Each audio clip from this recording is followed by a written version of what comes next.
2 weeks have passed since Team 7 passed and became official.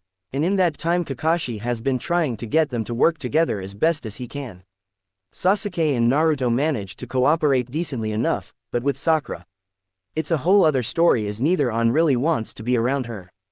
They've also been doing a large number of D-rank missions, a large part in helping them to work better as a team, and so that they do enough to be able to do at least a low C rank.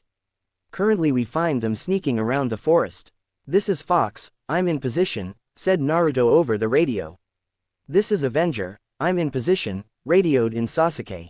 This is Pink Banshee in position, Naruto I get to choose our code names next time, said a very annoyed Sakura, very loudly. This is Scarecrow, stop yelling over your headset, scolded Kakashi, we don't need you scaring off the target. Alright, is the target still there? Asked Sasuke. Nope, it ran off, replied Naruto, good going Banshee, it already took us 3 hours to find him and now we have to find him all over again. Thanks a lot Banshee, if this was a real mission we just might be dead now, added Sasuke. Sorry, apologized Sakura in a small voice. It took them another 3 hours to find their target again and proceed to try to catch them, but each time they just barely missed grabbing it. That was until Naruto called out, alright Tora, I concede. Come here and I'll give you a headband, you're clearly a ninja if you can avoid us for so long. And just like that Tora the cat jumped out of the bushes and into Naruto's arms where he proceeded to put a special headband that he had made after having to find the cat 4 times already with the same level of difficulty. I can't believe that worked, said Sasuke in shock, now if only we can get him to stop running away all the time. I don't know, it's great experience for going after more dangerous targets, replied Naruto. Sasuke and Sakura gave him a look like he was delirious. Let's just return the cat, said Kakashi. Line break. Why is my Tora wearing a ninja headband? Asked the Fire Dynamo's wife. Was the only way to catch him, answered Naruto, plus I do think he's descended from ninja cats, that's why he escapes so much. Well, he is descended from a long line of nin cats, but I thought he was so cute as just had to have him when he was a kitten, said the Dynamo's wife. Maybe if he got some training it might make him stick around more, even if you can't see him all the time, suggested Naruto. I'm not an animal expert, so you might want to double check first. I never thought that might be why my sweet Tora runs off, said the Dynamo's wife. Hiruzen give this chap and his a 10% bonus. Will do, replied Hiruzen as the lady walked out. Nice job, you may have solved an issue that's been ongoing for some time, said Hiruzen. I agree, added Kakashi, but tell me sir, are there any other missions we can do? Might as well so more as there is still daylight out. From the looks on Naruto's face, I can tell he's gotten a little tired of the same old D ranks, am I correct? Replied Hiruzen. Naruto, you know C ranks have some risks to them right? Asked Iruka as he was in the missions room helping out. Yeah I know, but come on, can't we at least do an easy one? Answered Naruto, I'm sure we'll be fine. What do you think Kakashi? Asked Hiruzen. I think a quick and simple C rank isn't asking too much, plus it'll be good experience for latter missions that take us out of the village, answered Kakashi. Alright, then bring him in Iruka, said Hiruzen. Iruka left to go bring the man in, during which Team 7 pondered what kind of man it was.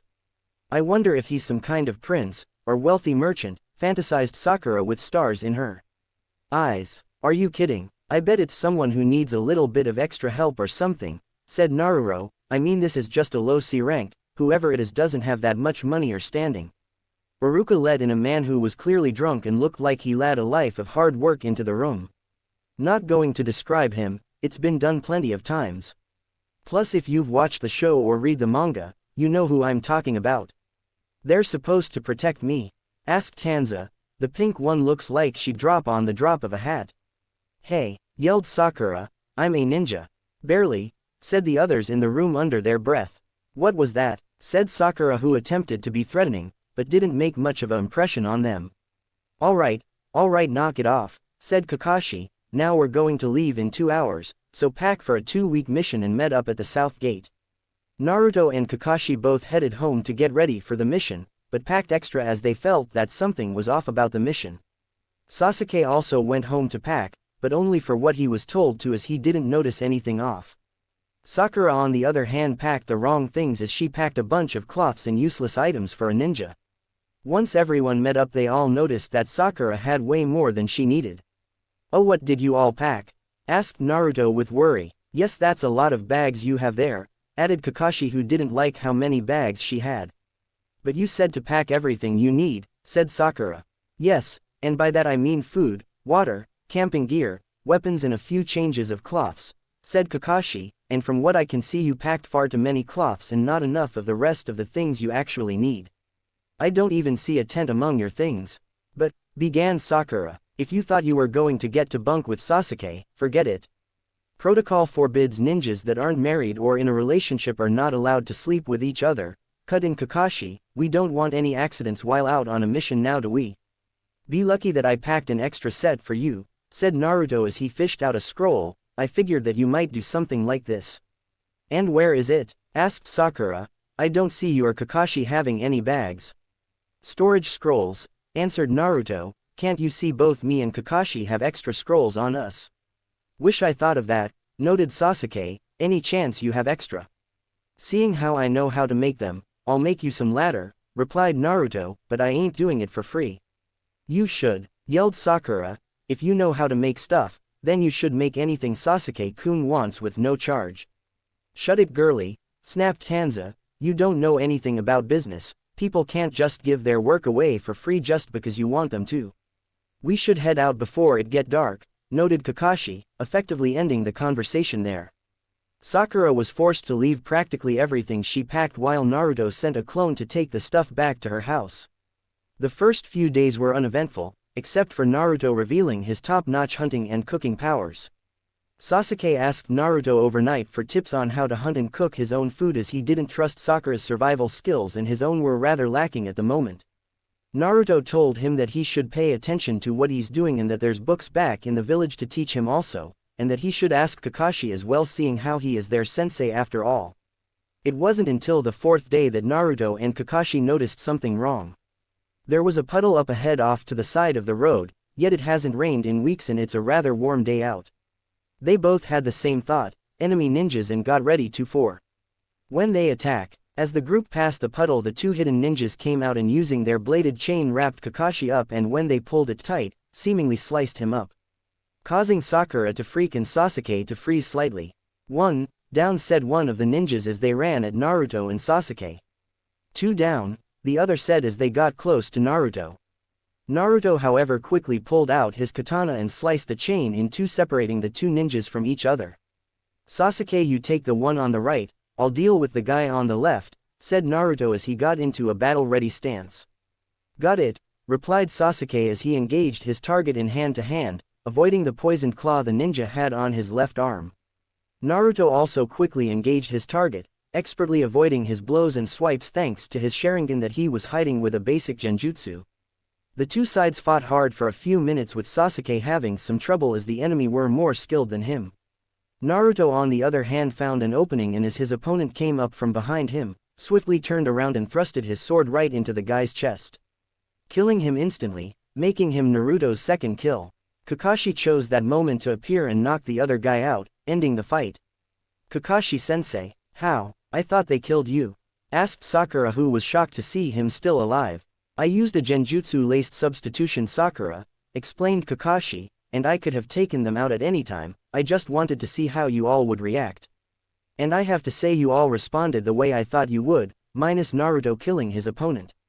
That I didn't expect." "You killed someone," exclaimed Sakura in horror. "We all will have to kill at some point, Sakura," replied Naruto as he cleaned his blade. "It's part of the life we chose." Sakura paled terribly after hearing this. "How you holding up there, Naruto?" asked Sasuke, who was stunned that Naruto managed to kill and didn't seem overly affected by it. "A little ill. He's my second kill I've made," answered Naruto. "The first was a traitor I encountered not that long ago." "Man, I didn't expect you to have already killed someone," said Sasuke. "Was it anyone we knew?" "Mizuki. He tried to get me to steal for him, and during the confrontation me and Iruka had with him, he spilled a S-class secret in which the punishment for doing so is death," answered Naruto. "Didn't you wonder what happened to him?" "That information is also a class secret," added Kakashi. "We don't need to have the council up in arms about it. Also, I'll be taking credit for this kill as well." And any others Naruto makes until the Chunin exams, where Naruto will completely drop his facade of weakness he has made to fool people.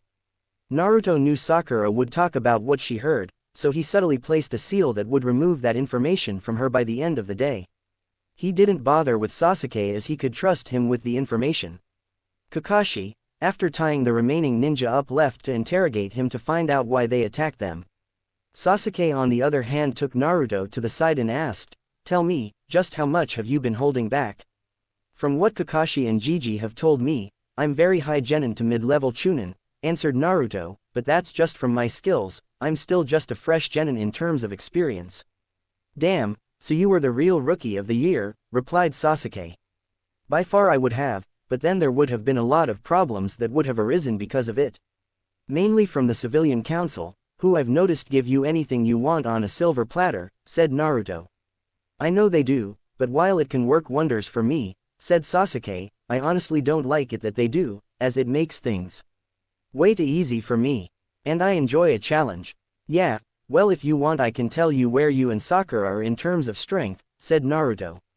"Sure, go ahead, I'd like an honest opinion for once," replied Sasuke. "For you Sasuke, I'd put you around mid-genin level, while Sakura is low academy, very low," answered Naruto. "What I don't get is how she even passed in the first place with how bad she is overall, let alone taking the top Kiniki spot."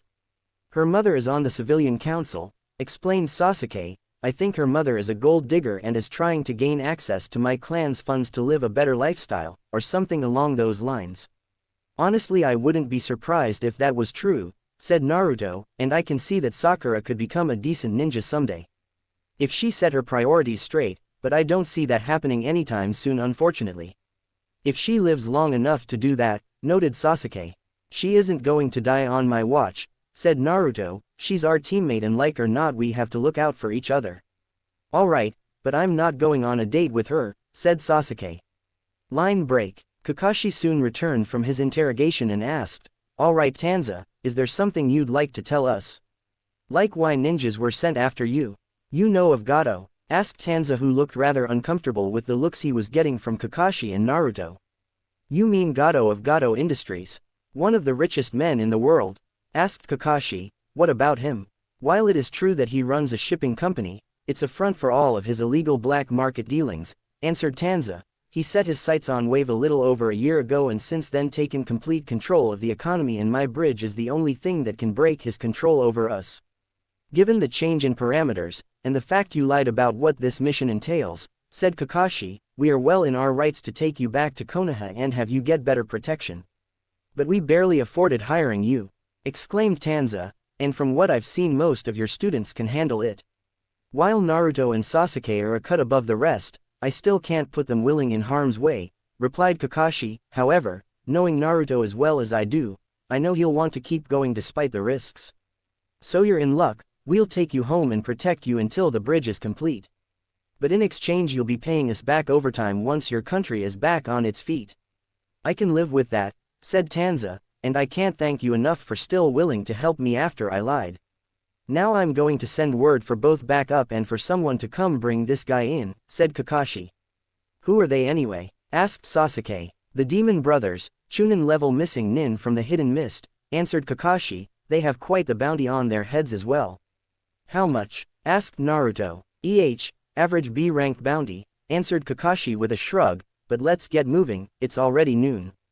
The group quickly moved on and arrived at the border of Fire and Wave, where they were to take a boat across the water shortly before sunset.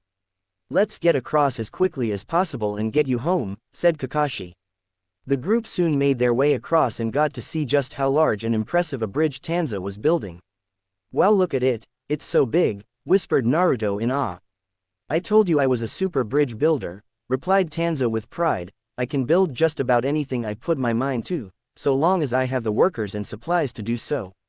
"We'll keep that in mind in case we need your expertise in the future," said Kakashi. "Hey Tanza, just how much mist appears around this time?" asked Naruto. "'Cause something feels a little off.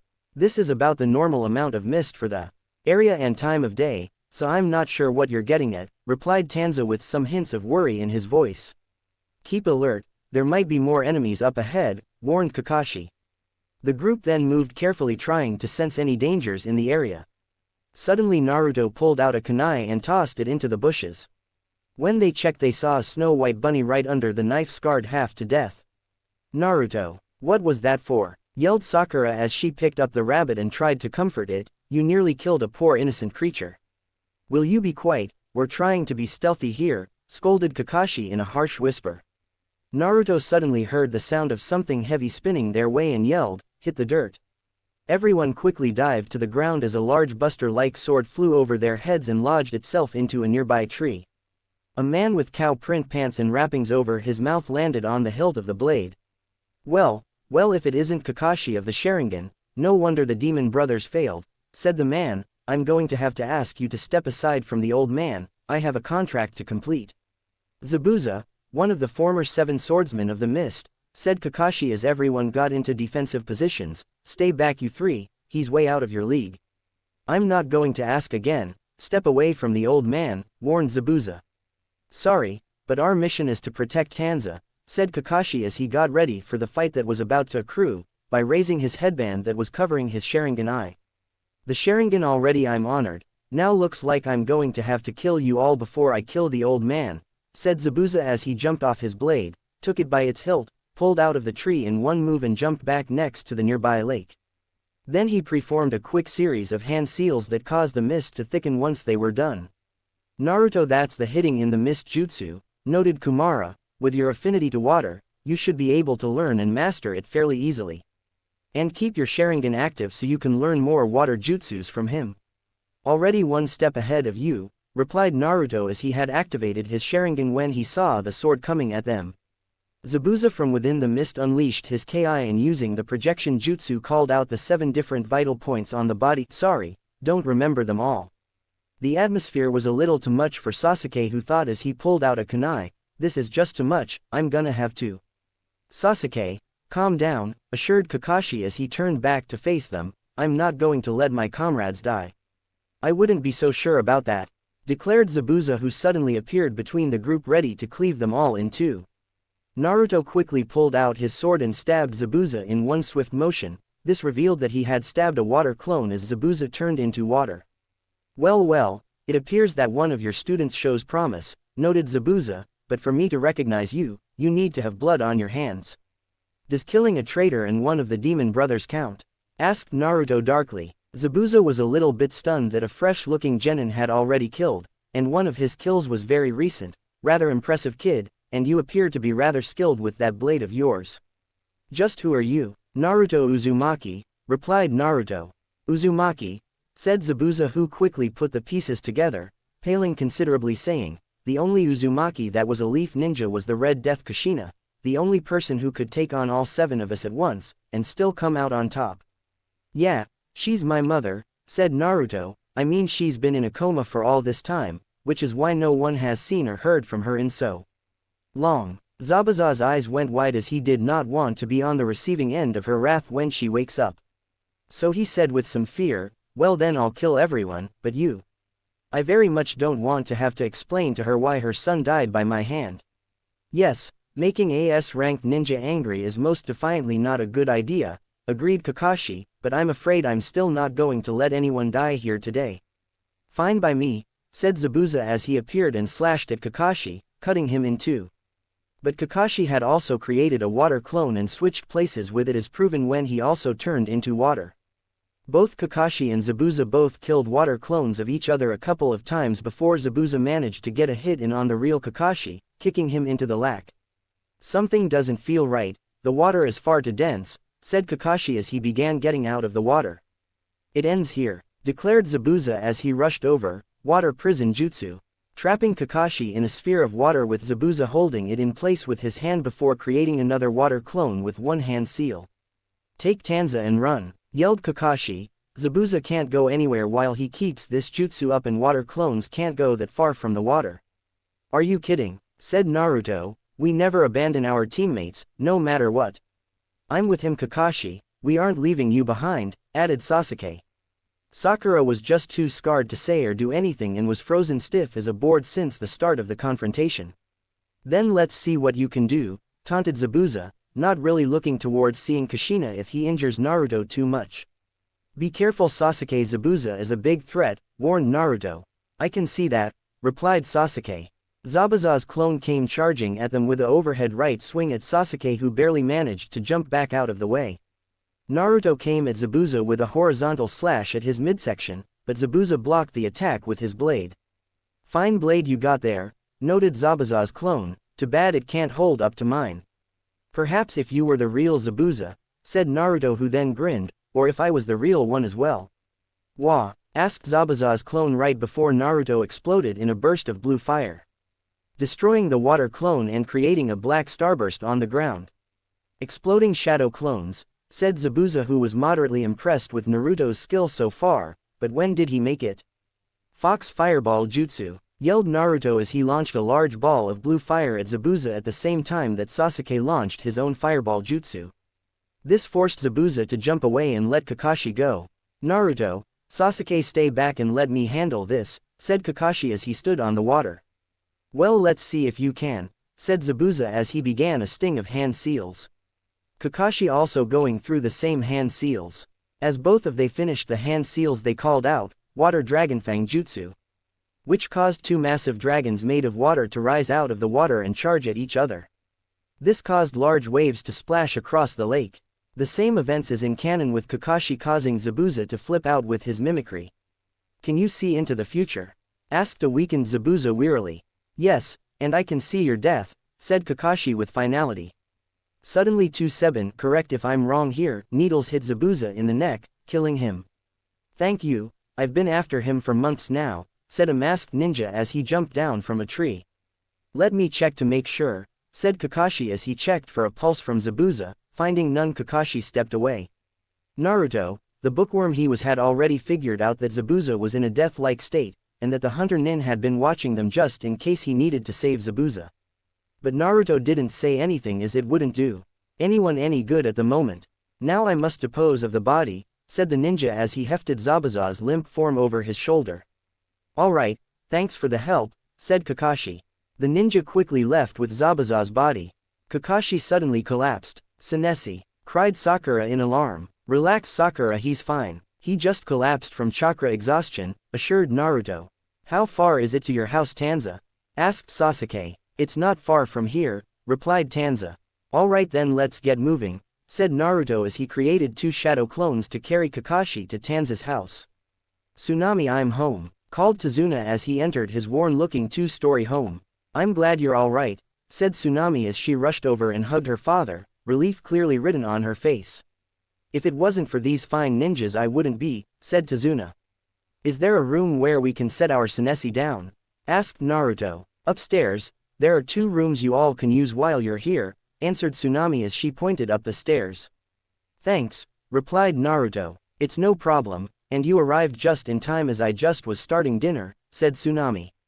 Glad to hear we didn't miss it, said Naruto with a smile. Once Kakashi was set down on the cot in the room, Naruto began using the mystical palm jutsu to help Kakashi recover.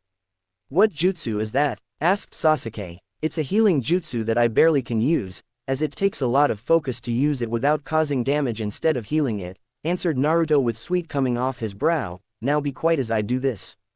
Sakura and Sasuke watched as Naruto slowly helped Kakashi heal from the fight they had with Zabuza. An hour later and Kakashi awoke to the sight of Naruto healing him. That's enough, Naruto, said Kakashi, making his return to consciousness known. I know you have a lot of chakra, but that takes a lot of you mentally. Glad you're alright, Senesi, said Sakura.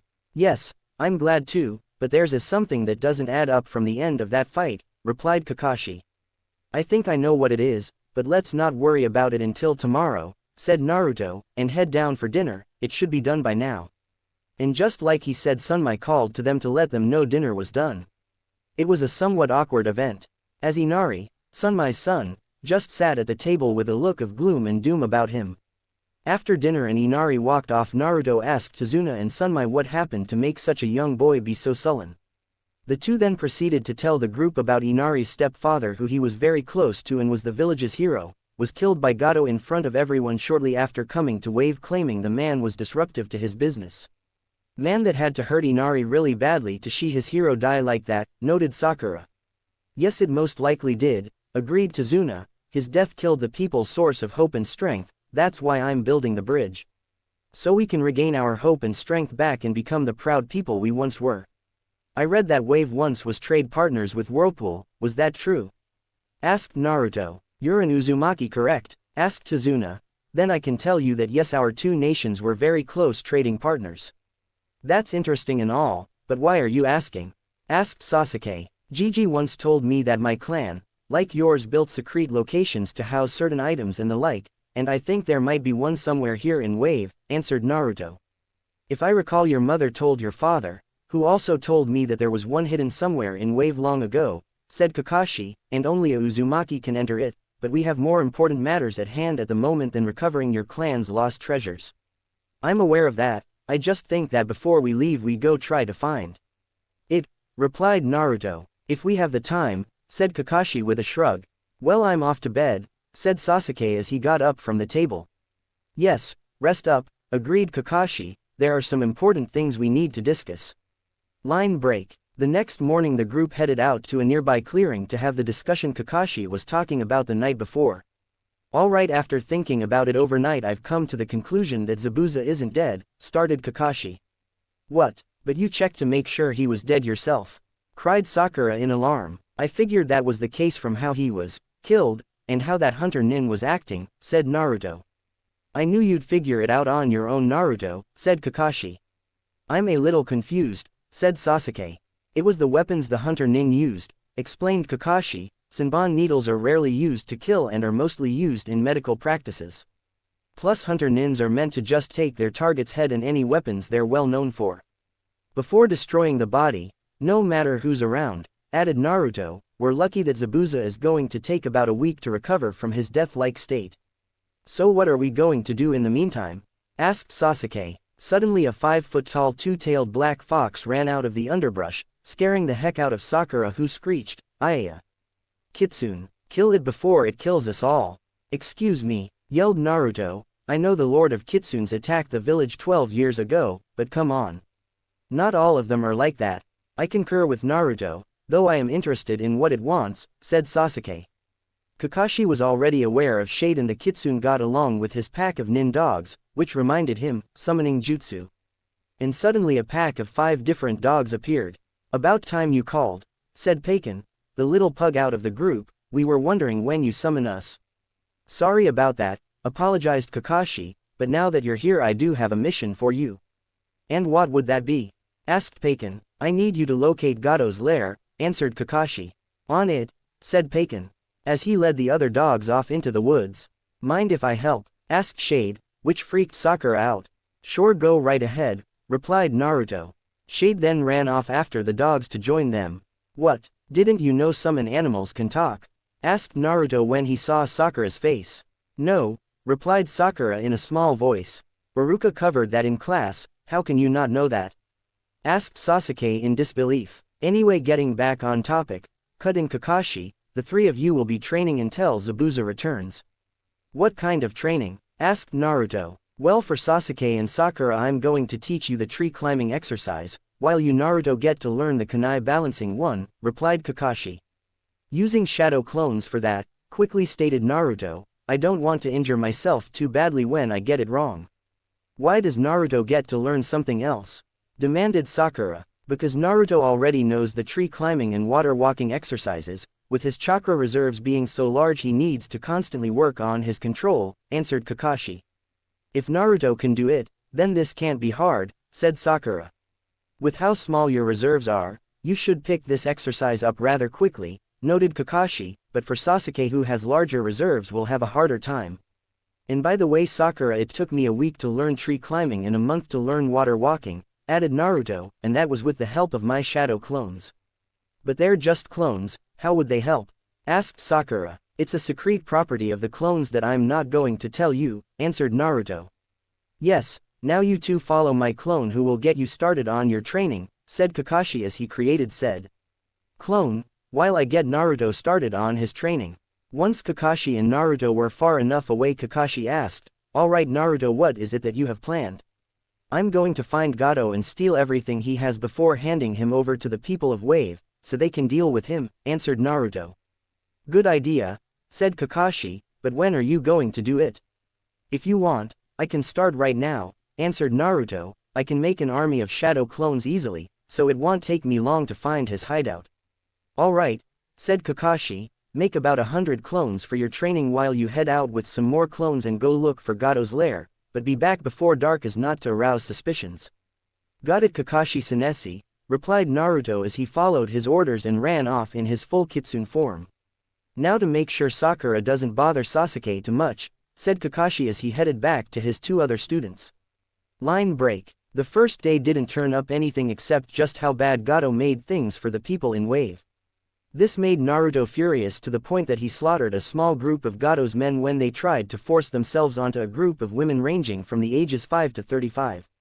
The females were grateful for him saving them from the vile men and told him of a lead to where Gado's lair might be. The next day Naruto found himself in a large clearing full of different herbs and decided to lay down and take a break. Little did he know that Haku, the fake hunter Nin, was headed to the clearing to gather some of the herbs to help Zabuza heal faster. It's that boy Master Zabuza was afraid of harming, noted Haku when he saw Naruto laying the middle of the clearing. What is he doing out here? As Haku got closer to Naruto he noticed that Naruto was still very much alert, even though he was resting. What is it that you need? Asked Naruto from his position on the ground, and if it's to try to kill me, just to forewarn you it's not a good idea. Oh no, I'm out here gathering herbs to help a friend recover, assured Haku, who got the feeling that Naruto wasn't bluffing. Oh, well then, what herbs do you need? Asked Naruto as he sat up and got a good look at the person he was talking to. Haku was a young man not much older that was wearing rather gender-confusing cloths along with his long hair and fair skin. Naruto might mistake him as a girl. He also noted that he was clearly trained in the ninja arts by how his posture was. This made Naruto figure out that this person was most likely to be the fake hunter Nin from before, but didn't sense any hostile intent from the person, which meant he didn't need to attack Haku to protect himself. It's this one, answered Haku as he showed the herbs that he already had in the basket he was carrying. I see, well let's get started, said Naruto. As the two gathered the herbs Haku needed they made small talk and got to know a little about each other. Tell me, what do you think true power comes from? Asked Haku. From those that are precious to you and the will to do anything to keep them safe, answered Naruto. It is good to know you know the source of true strength, unlike so many others, replied Haku with a sad tone. Well, I think we gathered enough, said Naruto as he noted that the basket was quite full. Yes, thank you very much for your help, thanked Haku as he began walking away. Yes, and tell Zabuza that he best rethink his contract with Gado. That little dirtball doesn't seem like the type to uphold his contracts if it means saving money, replied Naruto as he stood some feet away. Haku quickly tensed and said, you knew all this time who I was. Yet didn't attack, why? For one, we currently aren't enemies as our interests aren't in conflict at the moment, answered Naruto, and also, I can see the same loneliness I've felt more often than I care to admit in your eyes. That tells me something tragic happened in your life that left you all alone with no one to care for you before Zabuza found you. You're correct, replied Haku, who then proceeded to tell Naruto his life story and why he's so loyal to Zabuza. I knew Zabuza wasn't all bad, deep down that is, said Naruto, and I'm sure he sees you more than a tool after spending so much time with you. Perhaps, but what happens now? Replied Haku. I'm not entirely sure, answered Naruto. Sadly, I think we might have to face each other once Zabuza recovers. Yes, and our dreams will clash to see whose is stronger, replied Haku. I only wish that if things were different we could have been friends. Who says we can't? Asked Naruto. I don't hold it against you for being on the other side, Haku, it's just how things played out. Same here, now I must be going, said Haku as he quickly left the clearing. Man, I really hope I can find Gado and stop him before Zabuza recovers, sighed Naruto. Line break. The day after Naruto met Haku, he found Gado's hideout and began scoping it out to see what he could steal and also where the little sleazeball slept. But Naruto figured that by the time he made all the sealing scrolls and everything else he needed to end Gado, Zabuza would have recovered and come after Tazuna again. Make some clones to go raid Gado's lair and hopefully we can hold Zabuza and his partner off long enough to void his contract by killing Gado, said Kakashi when Naruto reported back to him. I hope so too, agreed Naruto. So Naruto went ahead and started making a large number of storage scrolls so he could cart off with all of Gato's wealth and documents for his own use. The night before Zabuza was thought to come back, Inari became fed up with how Team 7 was acting and yelled out, "You think you can just come around here acting all happy? You know nothing about our pain." The room got very cold, very fast, as Naruto became enraged and stormed out the door as not to do something he'd regret. "Inari, tell me this," said Sasuke in a hard tone, "did you have almost your entire clan wiped out by an older brother you looked up to for so long? Or be treated like scum by most of your fellow peers for some unknown reason like Naruto?" "No," replied Inari in a small voice. "Well, what Sasuke said is very much true," said Kakashi. "Naruto doesn't even know his own parents, as one died the night of his birth, while the other fell into a coma and still hasn't recovered from on the same night." Inari ran off to sit out on the pier to think about what he just learned. Kakashi came over to him to talk to him more privately. "You know, between Naruto and Sasuke, Naruto has had his far worse," started Kakashi. "There aren't that many people who like Naruto, let alone treat him like a normal human. Instead they think of him as the monster that attacked the village the night he was born." "What?" asked Inari in surprise. "Of course Naruto never let it get to him," continued Kakashi. "In fact he very rarely cries. Guess he just learned that it won't make things better and just moves on to make people see him for who he is. And the fact that there is always someone who has it worse than you somewhere out there in the world." Inari looked down, ashamed. He thought that his life was worse than anyone else. "And just to let you know, Naruto has been rather stressed lately, and touching on such a touchy subject is what made him snap," said Kakashi. "He'll be fine once he blows off some steam." Line break. Naruto was indeed blowing off some steam, by vaporizing the environment in his rage that was just barely being controlled. "Naruto, calm down," cried Kumara in alarm. "Don't let your anger consume you, or you'll become the very thing the villagers think you are." "I'm trying," replied Naruto through the haze he was in. "Listen to me," said Kumara. "I wouldn't normally do this, but I'm going to teach you something so that you can release your rage all at once. As it will take a lot out of you after you use it." "I don't care, just teach me it," grunted Naruto. "All right. First you'll have to be in your full kitsune form, then gather as much chakra as you can to your mouth while at the same time pointing your tails forward. Once you've done that, swallow it and hold it for a moment before firing it, preferably up into the sky as not to injure anyone," instructed Kumara. Naruto did as he was told, and after changing forms, gathered as much chakra as he could, swallowed and held it until he felt fit to burst before opening his mouth skyward, letting the energy out in a massive beam of raw energy. This beam was so large that it could be seen miles away all across Wave. Those who saw it could feel the power and rage behind it. "Did Naruto just learn the tailed beast ball?" thought Kakashi when he saw the beam of energy. "At least it appears that Naruto let off a lot of pent-up anger with it. Hope he's alright." Shade quickly came over to Naruto as he had been on the sidelines watching over Naruto rage about, and when the final attack ended came over to the now human Naruto who was passed out, picked him up with his tails, set him on his back and headed back to Tazuna's house so Naruto could recover. "Care to explain what happened?" asked Kakashi when he saw Shade bring Naruto. "Kyuubi taught him the tailed beast blast to release the anger that was trying to consume him," answered Shade. "It's dangerous for us to get so angry, or we'll go on a rampage until we either eliminate why we're so angry, or manage to calm down. Destroying anything that stands in our way."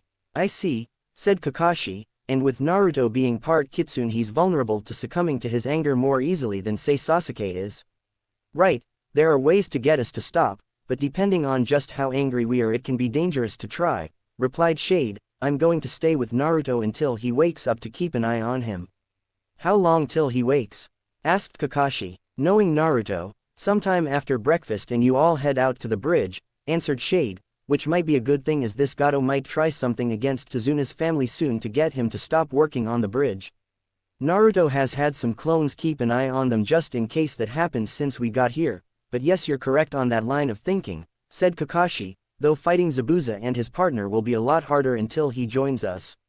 "Don't worry about it too much. In fox form Naruto should arrive within minutes after he wakes up," assured Shade, "but he most likely isn't going to do that with that pink bimbo around." "I agree with you on that one," agreed Kakashi. "I'm just not sure what to do with her." "Send her to someone who'll either fix her behavior, or stop being a ninja completely," suggested Shade. like that crazy snake lady.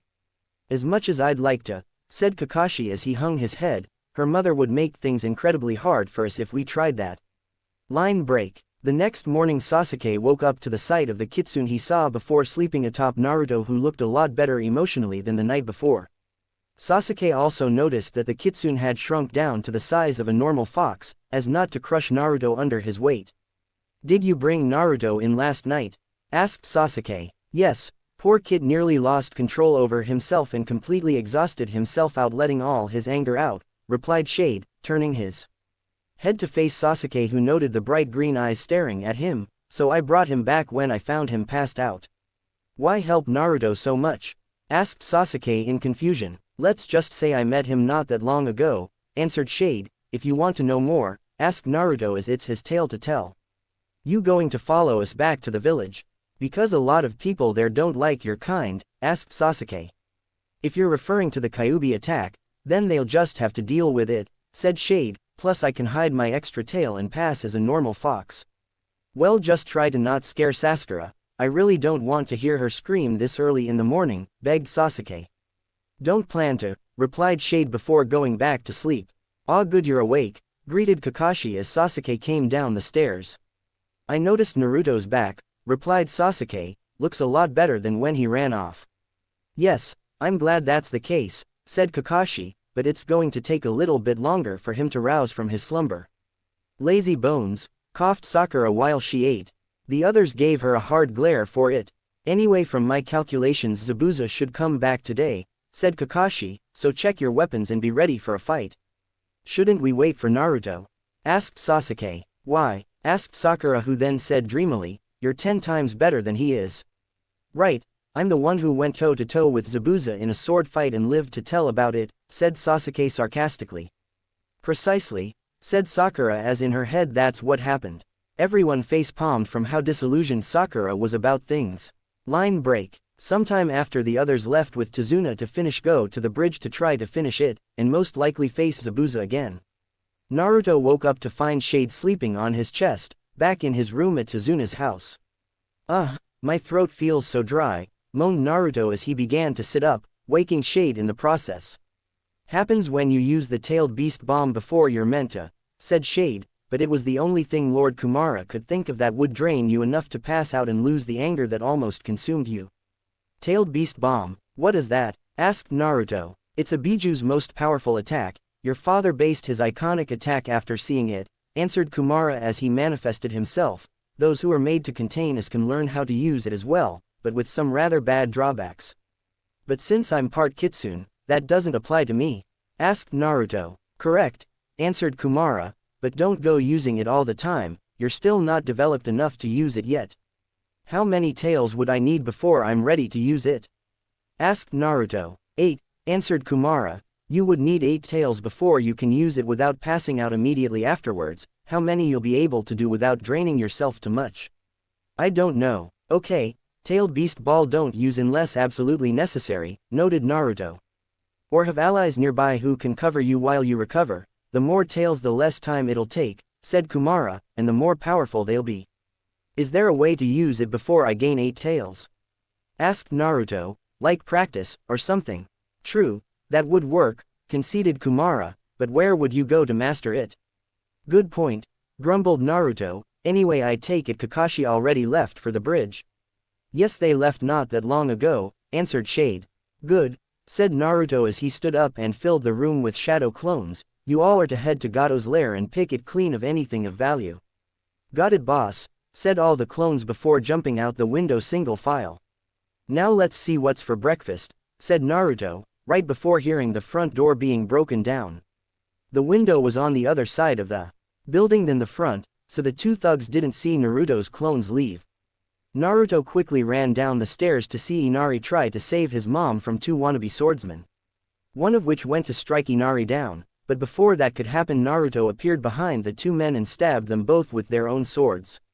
"Such wonderful craftsmanship gone to waste on such foul men," said Naruto with distaste. "Naruto," cried Inari, glad he and his mother were saved.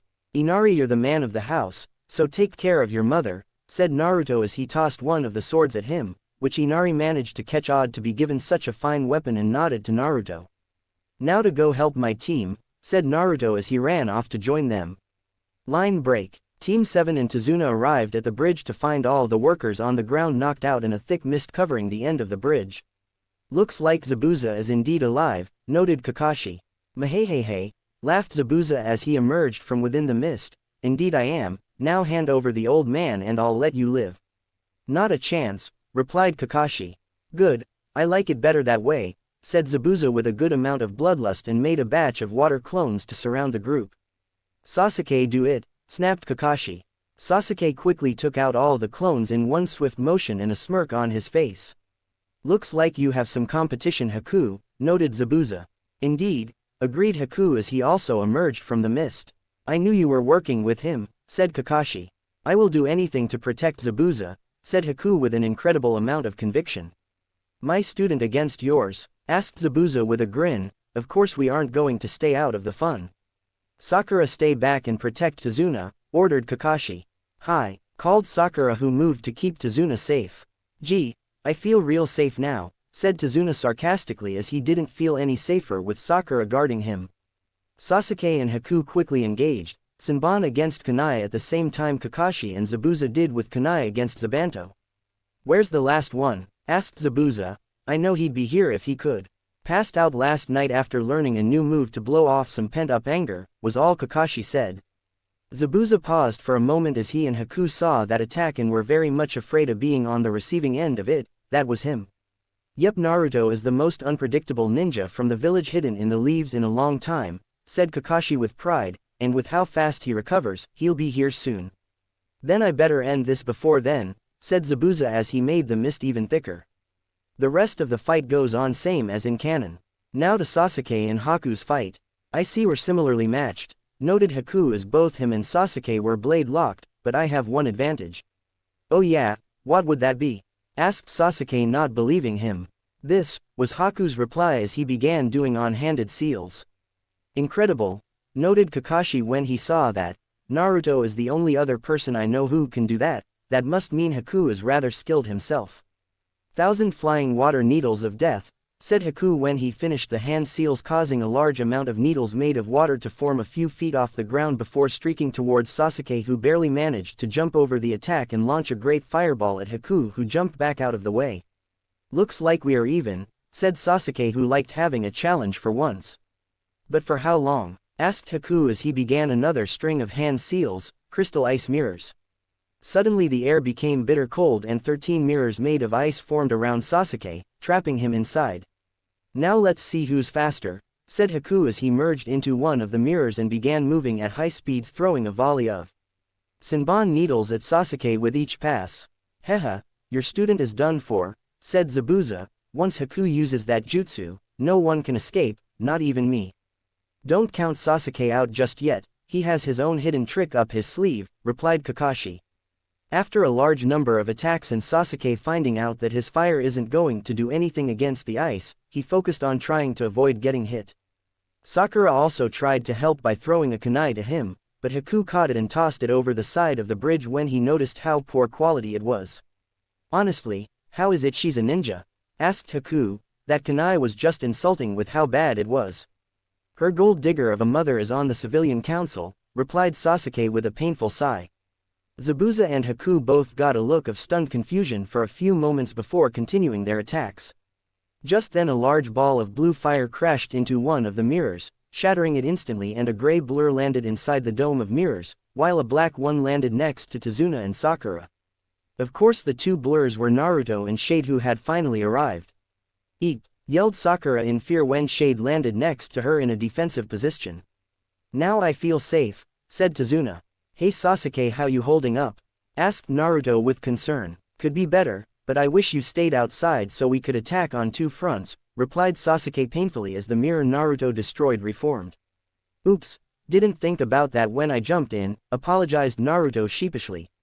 Looks like the blonde brat is here, said Zabuza when he noticed Naruto's arrival. What kind of fire was that though? It completely destroyed Haku's ice.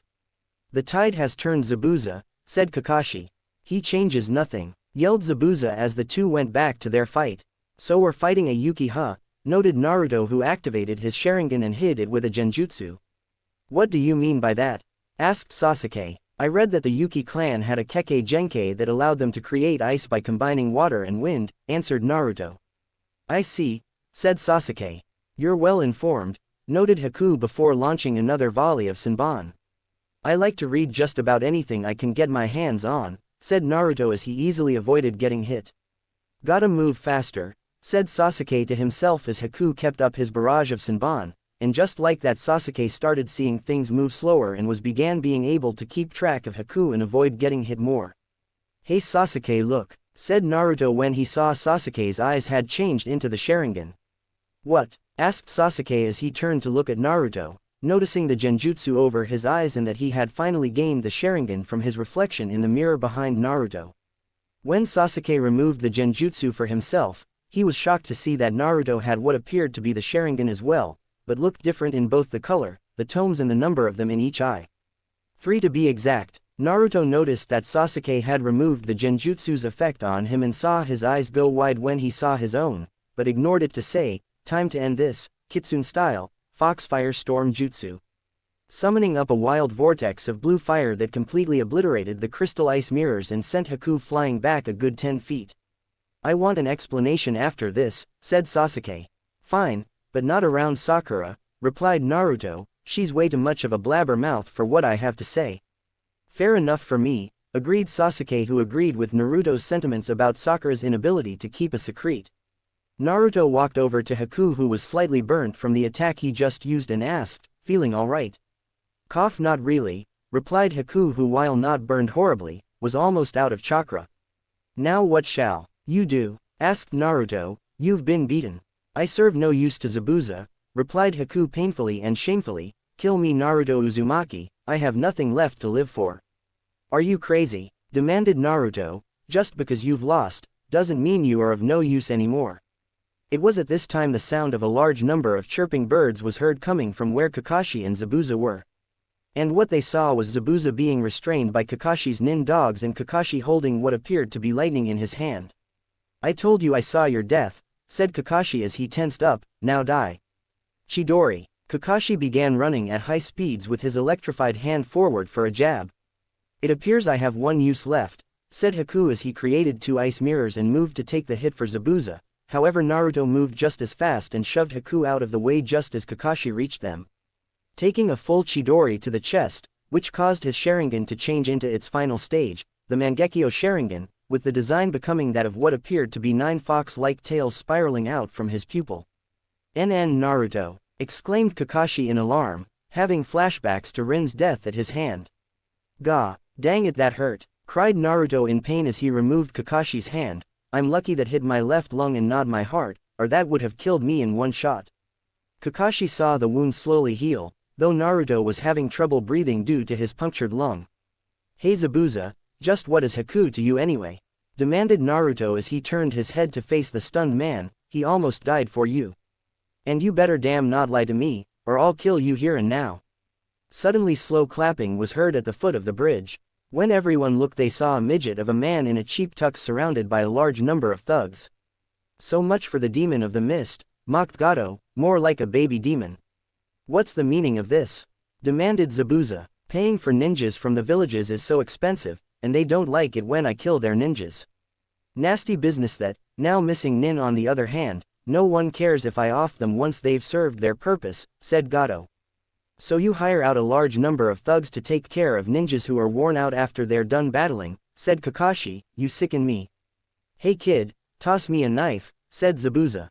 I'll do you one better, said Naruto, who tossed over Fox Wind with it activated for him. Zabuza grabbed the hilt with his teeth, as his arms were rendered useless thanks to Kakashi, and charged the group of thugs, cutting down any who got in his way to Gato. Stop him, cried Gato as he tried to run away, only to be stopped by a shadow clone of Naruto's who had a lot of scrolls tied to his back. Just where do you think you're going? Asked the clone as Zabuza got closer and closer, as well as taking more and more fatal injures to the back. Now let's see who the real demon is, joked Zabuza, when we go to hell. Who then proceeded to slice Gato's head clean off. Zabuza then collapsed to the ground from his wounds. Hey, you killed our meal ticket, cried one of the thugs in anger. Leave now if you want to live, threatened Naruto as he summoned more foxfire around him. A good deal of the thugs fled in terror, but the rest of the idiots stood their ground. Only to be turned to ash when Naruto used his Kitsune style, foxfire vortex on them. Bring me to Haku please, asked Zabuza as he was dying. Zabuza, why, begged Haku who was crying his eyes out, what am I to do now? Haku, listen to me, said Zabuza, while it was true I once only saw you as nothing but a tool, I've come to see you as my own son. Zabuza, cried Haku. Haku, follow your own path from now on, said Zabuza, I don't mean to completely forget my dream of a better mist village, but find your own way to make it happen. Also go with them to the Hidden Leaf village, they'll be able to help, and they respect bloodlines, unlike mist. All right Zabuza, replied Haku. Also, I know you aren't a swordsman, so I want you with Naruto's help finding the one to inherit my blade as I don't want someone unworthy to get their hands on it, or any mist ninjas until the village stops their vile ways, said Zabuza. I will honor your request Zabuza, said Haku. Thank you son, said Zabuza as he closed his eyes and died with a smile on his face. Inari and the rest of the villagers arrived soon after to see Gato dead and a lot of ash on the bridge as well as the ninjas standing over the body of Zabuza. What happened here? Asked one of the villagers.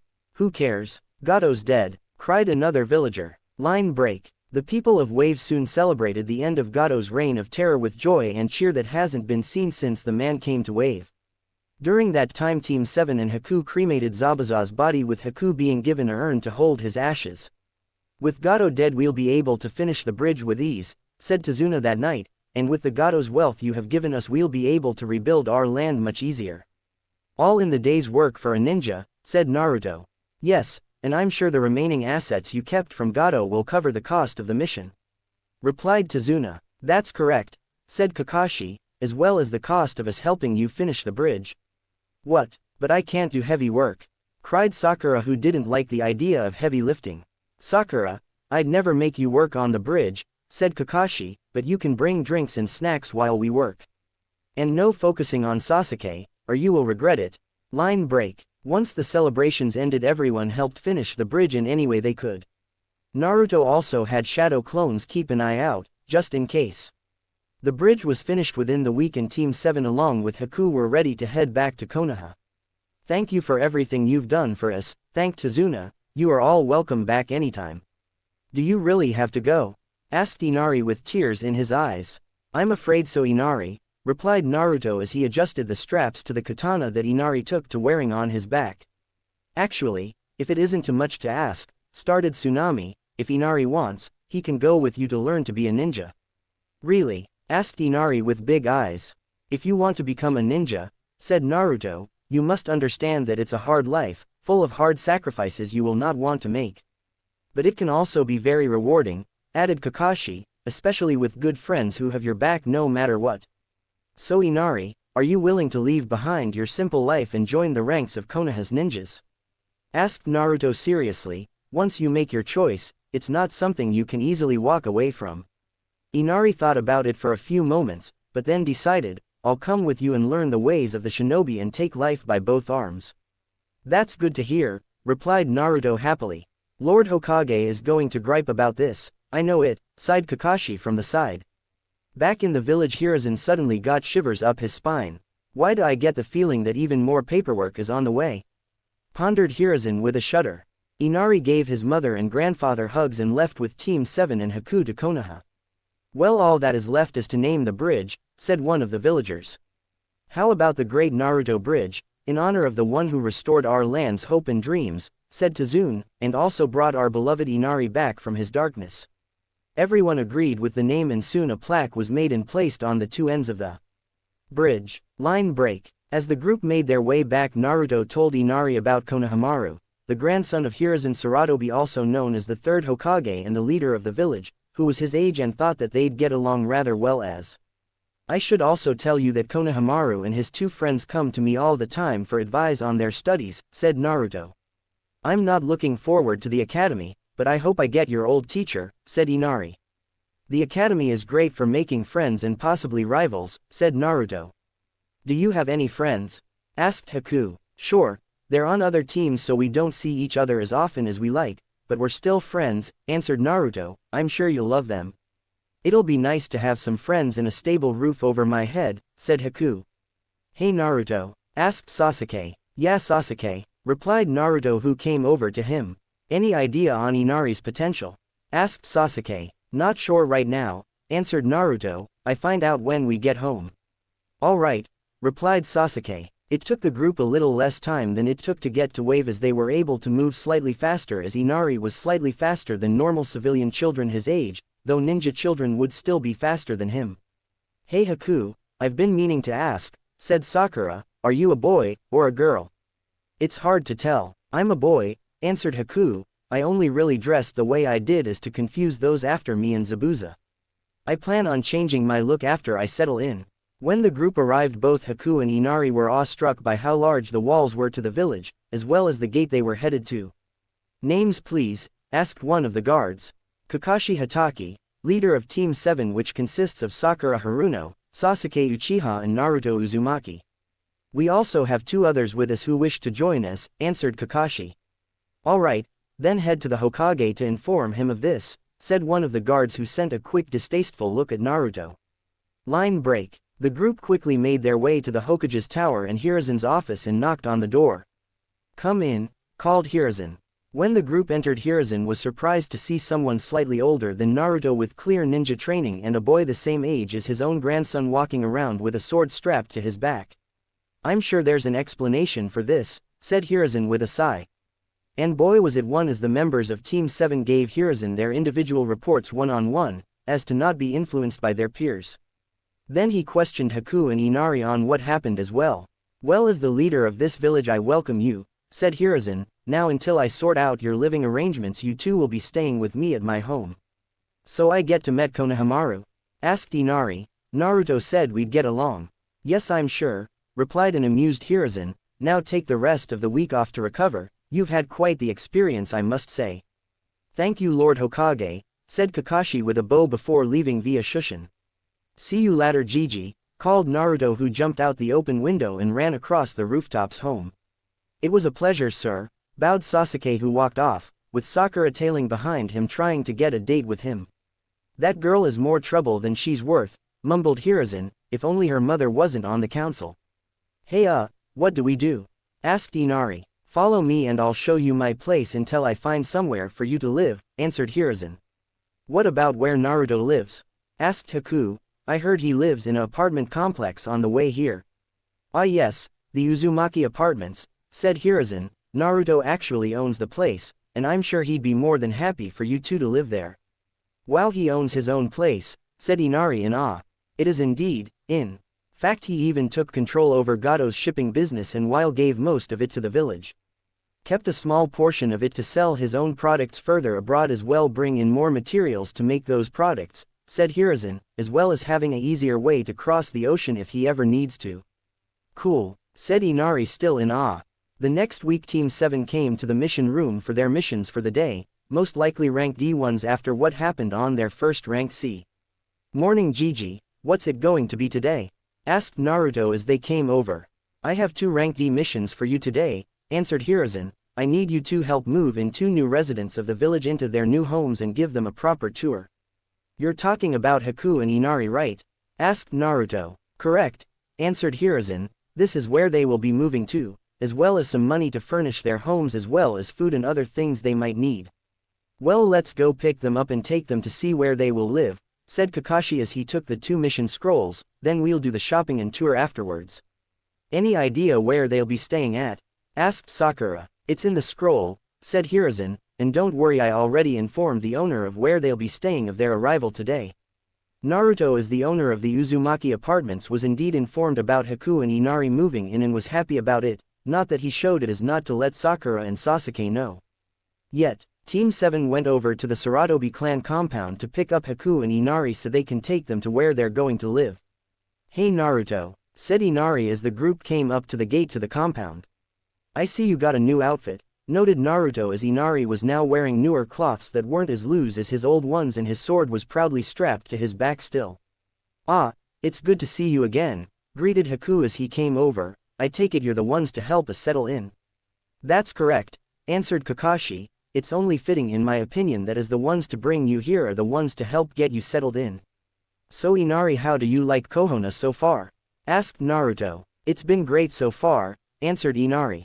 Alright, now let's see where we're going, said Kakashi as he opened the scrolls to find the addresses of where the two will be living. Well, this makes it much easier. What does sensei? Asked Sakura. Both Haku and Inari are moving into the same place, answered Kakashi as he closed the scrolls. Alright, let's head on over there. The group headed over to the part of the village where the Uzumaki apartments were, which again was a nice part of the village. Where are we going? Asked Sakura. This area looks even nicer than where I live. Oh, you'll see, said Kakashi. Soon the group arrived at the apartment complex and saw the name of it. What? Uzumaki Apartments? Since when has this been here? Asked Sakura. I've never heard of this place. Some of my past relatives built this place as a place for our clan to stay in Konoha, as we once had our own secret village at one point, answered Naruto, which means I own and live at this place. You own property? Asked Sakura, who could not or would not believe what she was hearing. Believe it, Sakura, as Naruto is also my landlord, as I live here as well, said Kakashi. Both Sasuke and Sakura gave Kakashi a look of shock when they heard that. A bunch of Anbu live here as well, but that's about it, said Naruto with a shrug. No one else willingly lives here as I own the place, so there's plenty of room for more people to move in. I have to say, Naruto, it's just as nice as my clan's compound, said Sasuke, who was impressed with how well the place looked. Well, Naruto, as you're the owner, care to take us where? Haku and Inari's apartments? Asked Kakashi. Sure, it's on there on the 4th floor, replied Naruto as he led them into the main building. Hey, who lives in the other building? Asked Inari. It's empty at the moment, answered Naruto, so it's just storage at the moment. Anyone planning on moving in anytime soon? Asked Sasuke. I heard Kiba has been thinking about moving here at some point, but besides that, no, answered Naruto. As the group headed up to the 4th floor, Sakura and Sasuke noticed that the entire 3rd floor was closed off. 3rd floor is my library and where I make my seals, explained Naruto when he saw their faces. Oh, hey, Iruka. Sasuke and Sakura both looked up the stairs, and lo and behold, Iruka was headed up the stairs with a bag of groceries. Oh, hey, Naruto, Sakura, Sasuke, it's see you're helping some people move in, as see, replied Iruka. Sure, Iruka-sensei, replied Naruto. Well, don't let me hold you up, said Iruka as he continued up the stairs. Who was that? Asked Inari. Our old teacher Iruka. He's the best teacher at the academy by far, answered Naruto. You think he'd be my teacher? Asked Inari. I'm not sure, I hope so, replied Naruto. Since when did Iruka live here? Asked Sakura. Sometime after we started at the academy, answered Naruto. Come on, we're almost there. Naruto led them to 2 adjacent apartments on the 4th floor. Alright, the one on the left is yours, Haku, and the one on the right is for you, Inari. The inside of the 2 apartments were just the basic layout, but had the latest appliances installed. Well, here's the key to your apartment, said Naruto as he gave Inari and Haku their key. Now let's fill your places up with what you need. Where's the best place to get furniture? Asked Haku. I have a woodshop on the 1st floor, so any wooden furniture you need I can have my shadow clones make it any way you want it to look, answered Naruto, still working on learning how to make fabrics and electronics, so we'll have to go out and get that stuff. Naruto, electronics are very hard to make, said Kakashi, not to mention expensive. I was only joking about the electronic part, Kakashi, said Naruto. I'm not planning on learning that for a while. Well, let's see what you can make while we go out and finish the mission, said Kakashi. Line break. By the end of the day, both Haku and Inari were settled into their new apartments with brand new furniture and clothing. Mission complete, said Kakashi. Let's head back to the Hokage and turn them in. Right, agreed Team 7. After they turned in the missions, Team 7 headed back to Naruto's place. When they arrived, Sasuke asked if they could see the library. Why? Asked Naruto. I was just wondering if you had any jutsu scrolls one could borrow, replied Sasuke. That part is closed off, said Naruto as he let them into the library, but if you tell me what you're looking for I could fetch it for you. Sasuke and Sakura noticed that Naruto had a large amount of books and scrolls on various subjects, and in the back were 2 solid oak doors with various seals going across them and a sign that said, "Restricted, keep out," above them. So Sasuke, what kind of jutsu are you looking for? Asked Naruto. A clone jutsu I can use, as well as some more fire jutsus, answered Sasuke. Let me check real quick, said Naruto as he entered into the restricted section of his library. Sakura however kept the door from closing all the way and went in after Naruto for some reason. Sakura, what are you doing? Demanded Sasuke as he went after her in a panic. Kakashi being there with them also followed in after Sakura to stop her, also worried about what will happen. What? How is there stuff on all the clans? Pondered Sakura when she noticed the different sections as she tried looking for Naruto. Sasuke also saw this, but didn't focus on them as he knew he shouldn't be in this section. Sakura, what are you doing in here? Demanded Naruto as he stood in the open area of the restricted section of his library that was in the far back when she finally found him. Where did you get all this information? Asked Sakura. This looks like stuff right out of the different clan libraries. And how do you figure that? Asked Naruto. You have symbols for each clan marked in different sections in here, answered Sakura, even Sasuke's clan. Sasuke did see that there was a large amount of scrolls on a shelf that did have his clan's symbol at the top, and when he looked at one, saw that there was indeed information right out of his clan library. You want the truth? Asked Naruto. Fine, Gigi called me out a few years ago after I stole my way into the Nara clan compound and gathered anything that they left lying around. When he did, he told me that I'm allowed to go into anywhere in the village and obtain any information, or something that catches my eye. And the reason that is because Naruto's ability to sneak into anywhere in the village shows extreme security risks and holes in the village, added Kakashi, so pretty much anything Naruto wants he can have, within reason, as a reward for him showing us those weakness. So you managed to get all this over the course of a couple of years, with the help of those shadow clones you use so much, said Sasuke. Correct, replied Naruto, for the most part I'd copy anything I found. Hey Naruto, when did you get the stuff from my clan? Asked Sasuke. Shortly after your clan was killed off, answered Naruto. It was the last clan I went into, but I'm not sure how much was left in there after the attack. I see, said Sasuke. Well, could you help me see what is left and recover what was lost? Make it a mission and I'll do it, said Naruto. I don't work for free. Wasn't going to ask you to do it for free, said Sasuke. Just how much would it cost me? That's up to Gigi, said Naruto, but now I do have those scrolls you wanted.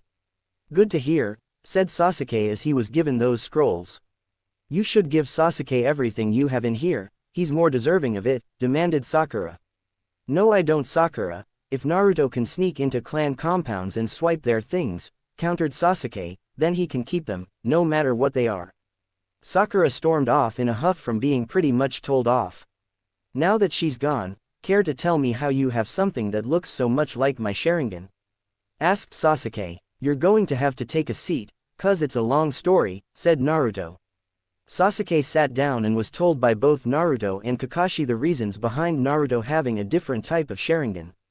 This included things like Naruto's father and grandmother, where he got it from, the Kyuubi who made it possible for him to gain it, as well as his Kitsune powers. Dang, I can't believe you're the son of the fourth Hokage, who himself came from my clan due to rather poor circumstances, said Sasuke, who was having a hard time absorbing everything. Well, at least this means we're related, if distantly, said Naruto. Man, I wonder just how messed up my family really was before Itachi killed them, said Sasuke, who suddenly had a thought. That's why he did it, isn't it?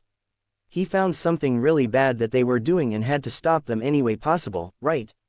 That's up to the Hokage to tell you, Sasuke, said Kakashi. We're not allowed to speak about it any further than this. But yes, there was a deeper reason for what happened that night, added Naruto. I have a lot to think about, said Sasuke before walking out towards his house. I'm worried about what Sakura is going to do after finding about you having so much information from the other clans, said Kakashi with worry. I activated a seal to wipe her mind of everything she learned here, said Naruto. It's an extra layer of protection I placed. Sasuke, on the other hand, I let go as we can trust him to keep this all to himself. So Sakura is going to be running around angry for some reason that she doesn't know about?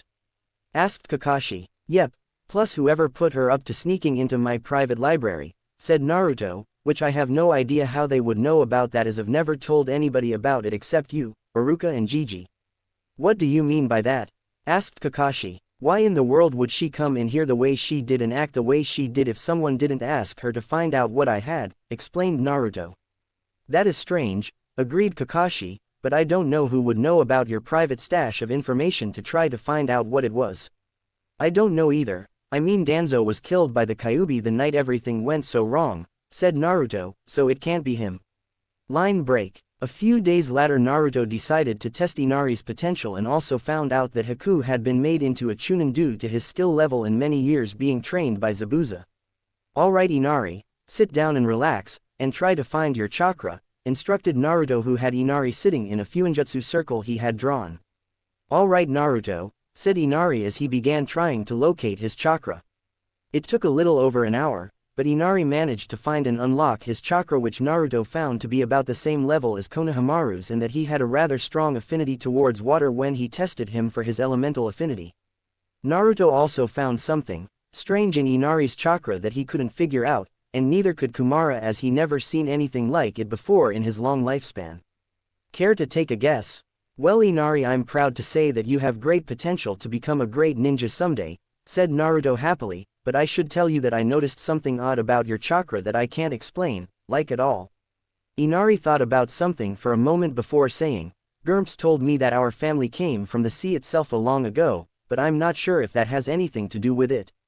Huh, that is interesting, noted Naruto. It'd explain your strong connection to the element of water, but that's about it as far as I can tell. Hey, maybe once I become a ninja I could figure it out, said Inari excitedly. Yes, you could indeed try to find out the reason, agreed Naruto, but you have to study hard to become a ninja first. Bleg homework, complained Inari, which Naruto laughed to his reaction. Line break. Later that day Naruto met up with Haku to see how he was doing. I'm doing alright, answered Haku. The Hokage suggested that I help out at the hospital, seeing how I'm fairly skilled with medical jutsus and remedies. You should do, Haku, suggested Naruto. I myself have thought about doing that. It might help people like you more, said Haku, who noticed the way Naruto was treated by the villagers and some of the ninjas. I'll ask Kakashi-sensei about it, said Naruto. Anyway, did you get put onto a team yet? No, not yet, answered Haku. Not that I mind too much. If anything, I'll probably wind up joining the medical staff at the ninja hospital as a med nin. I could see you doing that really easily, said Naruto. You have the mindset and heart to do it. Thanks Naruto, said Haku gratefully. Anyway, I better get going, there's some things I need to take care of. Line break. Hey Kakashi-sensei, can I ask you something? Asked Naruto a few days after talking to Haku. Sure, what is it? Replied Kakashi. I was wondering if we could help out at the hospital for a day or two, answered Naruto. It'd be great experience for us. Ah, I see, said Kakashi, seeing what Naruto was getting at, as Naruto was interested in medicine. Not enough to make it his focus, mind you, but a rather healthy amount in any case. Sure, why not? Line break. And thus Team 7 found themselves outside the ninja hospital a week later, alongside Team 8. Much to Naruto and Hinta's joy. Alright, I'll bite, said Kiba. Why are we here? We are going to being helping out here every day this day, explained Kakashi. Today will be spent finding out where your skills will be best put to use, added Kurenai. And no one can prevent you from helping out, added Hiruzen as he passed by on his way to the hot springs for his break, interrupting what Asuma was going to say. The most of the hospital staff weren't thrilled to have Naruto there to help out, but couldn't do anything as Hiruzen made some rather stiff threats if they prevented Naruto from helping out to the best of his abilities. If you all follow me, we'll get you fitted into some normal scrubs, said the head of the hospital. Soon the group were wearing scrubs, with the undershirt and pants being the primary color of their normal clothing, or in Naruto's case in his favorite color, orange. Not a bright neon orange used by hunters out in the woods, but a dull sunset orange. Sakura, Ino and Shino were tasked with cataloging, Choji was sent to help with meal preparations, Shikamaru was sent to assist with medicines as his family made many of the medicines used in the village, and the rest were tasked with helping out the staff tend to patients. People's response to Naruto being there to help them get better was a shock to most. Some even demanded that he leave and stay far away from them, which he did and helped those willing to let him. The staff found Naruto was well versed in many medical fields during the course of the day. Even though he didn't want to make such skills his focus, it was still highly impressive. Kakashi, would it be alright if Naruto took a more active role in helping us? Asked the head of staff. Sure, but ask Naruto if he wants to or not, replied Kakashi, but him learning more would be a boon for the team. Even if Sakura would be the best choice to learn these skills, given her near-perfect chakra control. That is true, but she just doesn't have the mindset right now to learn how to use medical jutsus, said the man. I mean, if she thought about it enough, she'd see it'd be the best way to help Sasuke out. Even Ino, who also is a fangirl of Sasuke, has began to separate that behavior away from her training, said Asuma. The next day Naruto was asked if he wanted to help out with treating patients in more direct ways. Which Naruto agreed to, but also told them that while he knows how to form chakra scalpels, they're more like buzzsaws due to how much chakra he has and how his control isn't high enough yet to use it correctly. The staff took the hint at what Naruto was saying on just how far he was willing to help out in treating people. They tested Naruto's medical knowledge, before they felt comfortable granting Naruto that privilege, during the rest of the week. The staff also allowed the teams keep the scrubs they were given, just in case they ever help out again. So long as they keep them clean. Once the week was over, everyone decided to go to Hinata's place to talk about their experience at the hospital. I never thought that we'd help out in the hospital, said Kiba. Me either, agreed Ino, but I luckily had some prior knowledge on medicine for me to fall back. Same here, added Shikamaru. It was a drag, but it felt nice helping people like that. Yeah, I know, agreed Choji. I even found some new things to try and learned how to make. Stuff that even Ino or Sakura would eat. Hey, I've started eating more, said Ino indigently. But what about your figure? Asked Sakura, shocked that Ino would dare to eat more.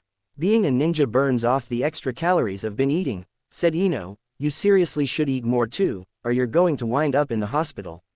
I know what I'm doing, Ino pig, shouted Sakura, only to be glared at by everyone around. Sakura, leave, you're being too loud and rude to stay, said Hinata as she pointed towards the door. But what about Naruto? Demanded Sakura. He's a slob. I mean, look at him. Everyone gave her a look like she was crazy, as Naruto was clearly being very well mannered. Out now, ordered Hinata as she activated her Byakugan, giving her a very intimidating appearance. Sakura quickly left upon seeing that. Hinata then deactivated her Byakugan and returned to her sweet normal self. I never thought I'd see that, noted Sasuke, who was amazed with how scary Hinata was just now. She can be even scarier, said Naruto with a shudder. Trust me. Hinata gave Naruto an amusing smile. Let's forget this and get back to what we were talking about, suggested Shikamaru. Right, everyone agreed. So what all did you do? Ino asked Hinata. Sasuke and Naruto. I mostly helped with the elderly and children, answered Hinata. Just basic things really, answered Sasuke. I will say that while I appreciate medical jutsu, I just feel that it doesn't suit me. I know first aid, but that's going to be about it. I did pretty much the same thing, said Naruto, even though he got to help the staff prep for surgery on the last day, which was interesting to say the least, but didn't want to say anything about it. Well, I decided to learn some medical jutsu so I can help Arkimaru and my teammates if they get hurt really badly, announced Kiba. It was really fun learning all the stuff we did. I too wish to learn medical jutsu to help my teammates, said Hinata. I don't know why none of my clansmen wanted to learn it before. Our dojutsu is perfect for healing others. Who knows, said Kiba. Is anyone else interested in learning more medical stuff? I might learn some more, said Ino. It's too troublesome to learn, said Shikamaru, but I'm willing to learn a few. Nope, said Choji. Me either, said Shino. I already gave my answer, said Sasuke. I'm all for it, said Naruto. I mean, somebody has to, since Sakura isn't going to do so anytime soon, even though she'd probably be great at it if she actually focused on mastering medicine instead of trying to get Sasuke in bed with her. You don't say that, said Ino. Trust me, I've seen the pictures Naruto took of her shrine, said Sasuke, and it's the worst one out of them all according to Naruto. You're kidding, right? Asked Ino. I have the folder with me right now if you want to take a look, offered Naruto as he pulled said folder out of his shirt. Here, let me see, said Ino as she took the folder and took a look. She quickly tossed it back with a pale and disgusted face. See, she's got some serious issues, said Sasuke. Good Kami, that's way worse than how I used to act, said Ino with horror in her voice. Her mother most likely encouraged that behavior to the point it is now, said Shino. How do I know? My father spoke about how her mother, who by the way is on the civilian council, is deep down a gold digger.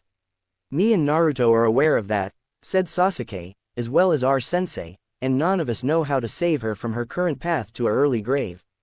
To think we ruined our friendship over you, said Ino sadly, when I should have stuck to her side, maybe then I could have kept her from going so far into the deep end. Try to mend it, Ino, said Naruto, before it's too late.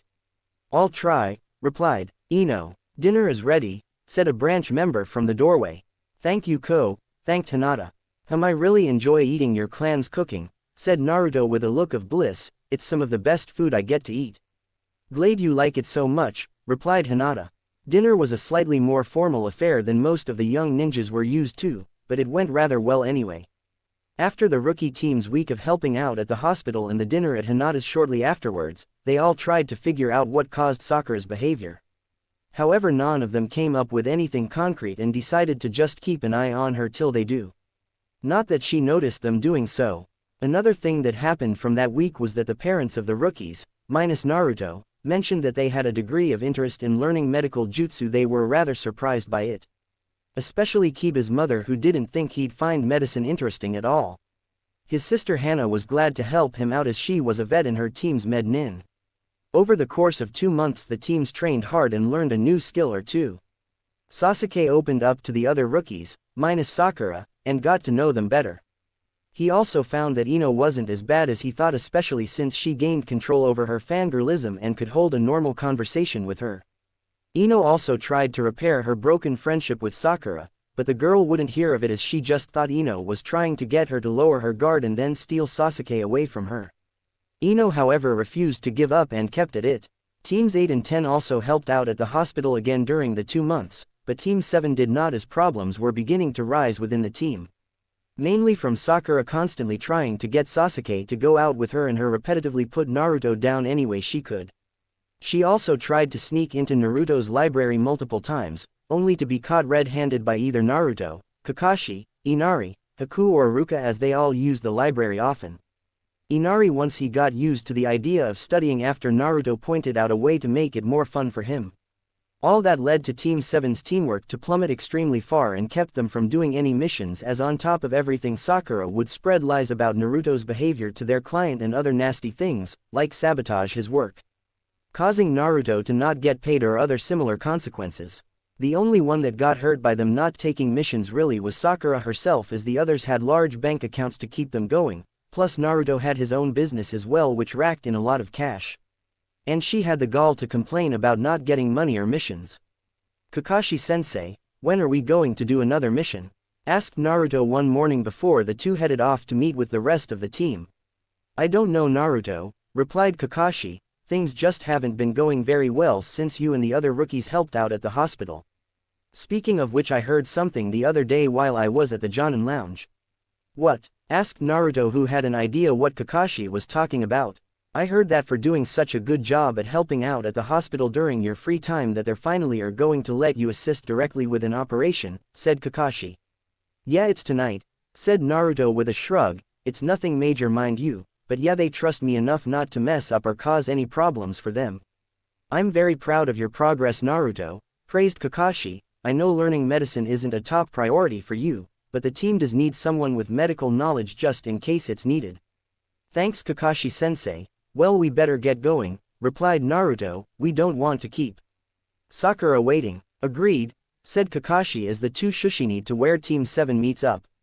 Sadly, again Sakura made any of the teamwork exercises Kakashi put them through fail, much to the others' extreme annoyance. Head home, no missions today, said Kakashi after another failed exercise.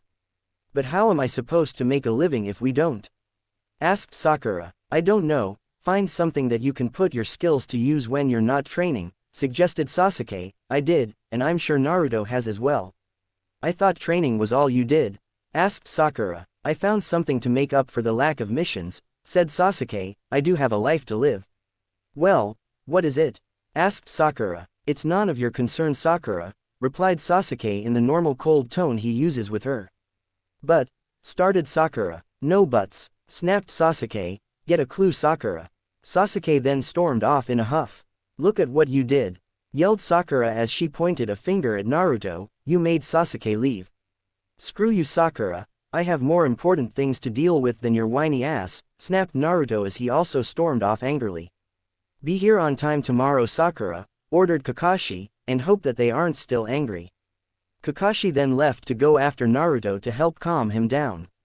Naruto, you need to calm down before you have to head to the hospital for that operation, said Kakashi when he caught up to Naruto. Naruto took a deep breath before saying, I know sensei, I am trying but it's harder for me to calm down. You know that, I know Naruto, I know, replied Kakashi, just try, it's all I ask. Thankfully Naruto had calmed down before he had to leave for the hospital. He grabbed the scrubs he was given from that first week, modified with special seals mind you, and headed out. Hey Naruto, you never did tell me exactly the operation was, said Kakashi as Naruto passed him. If I remember right they said that it was to fix someone's hand or something along those lines, replied Naruto turning his head to speak as he walked down the stairs. Ah, I see, thanks, it's been bugging me all day, thanked Kakashi as he headed back into his apartment. Line break. Naruto arrived at the hospital with plenty of time to spare and headed over to the surgical ward to let them know he was there. Ah, good you're here, said one of the doctors, let's get you all ready for this operation, even though you're not going to be actually performing it yourself. Ha, like that'll happen anytime soon, laughed Naruto as he was led to the prep room. Naruto was soon all scrubbed clean and was wearing a full surgeon's outfit that hid both his blonde hair and whisker marks on his face. The patient saw Naruto come in after the other surgeons and asked nervously, who's the short guy? He seems a little young to be a surgeon. Oh, don't worry, he's just an intern, assured the lead surgeon, he's not going to be performing the procedure, we are. That's good to hear, said the patient. The operation was done with great success and Naruto learned some valuable insights.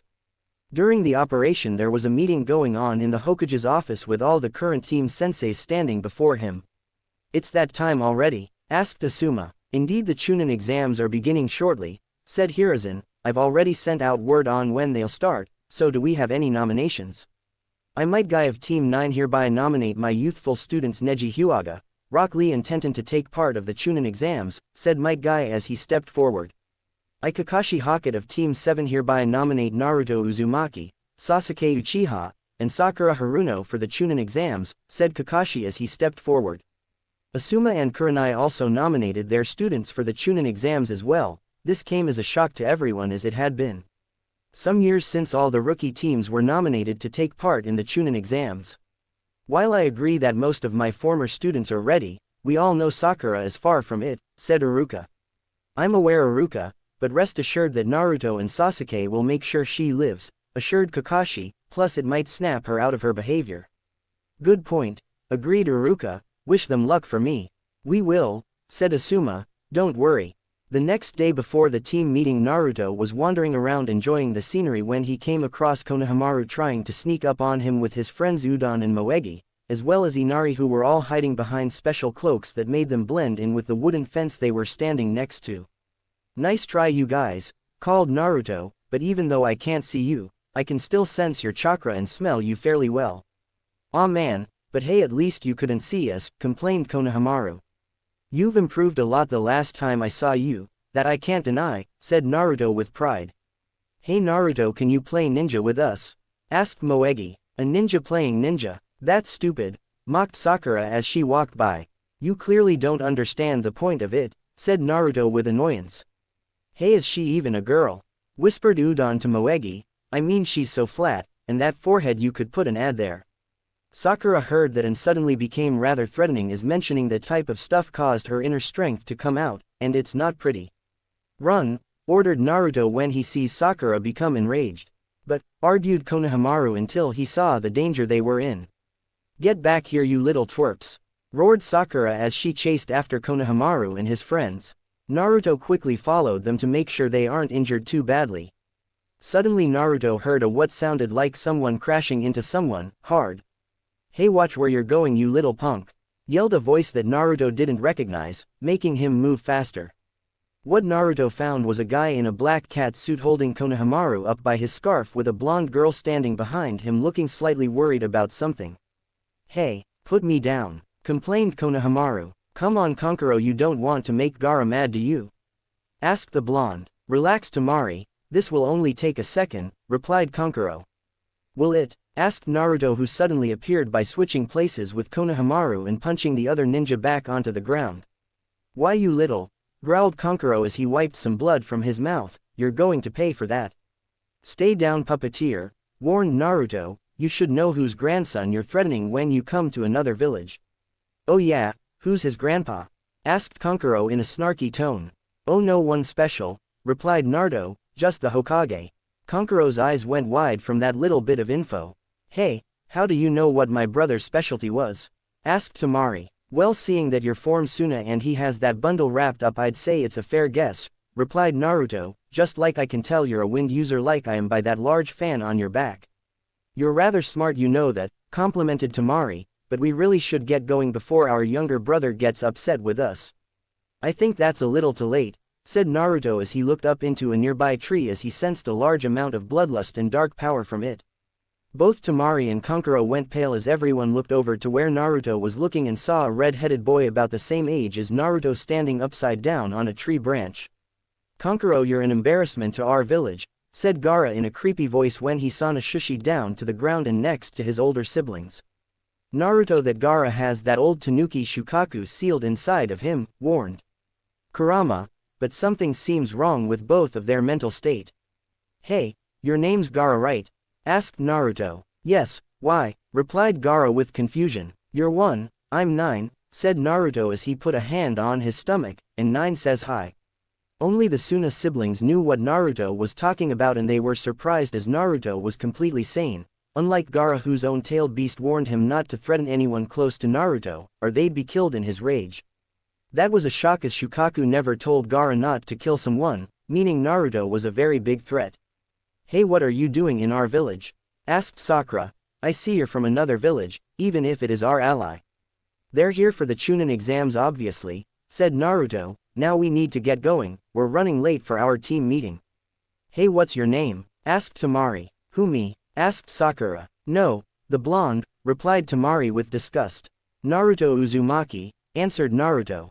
San siblings quickly realized that messing with Naruto, or those he holds dear, is a bad idea. Line break. What took you? Asked Sasuke when Sakura and Naruto arrived 10 minutes late.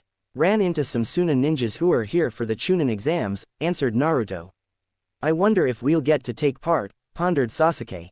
Of course we are, cried Sakura. I mean, they should just make you a Chunin with how strong you are without the exam. You're kidding, right? Replied Sasuke. I know I'm good, but I'm not sure I'm ready to become a Chunin. Well, do you want to see if you are?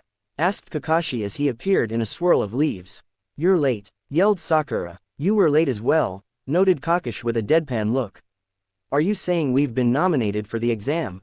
Asked Naruto. Correct, answered Kakashi as he pulled out the application forms to Team 7 inches. Now it's up to you if you want to take part or not. I'm so taking part, said Naruto. Same here, agreed Sasuke. If you're doing it, Sasuke, then I'm doing it also, said Sakura.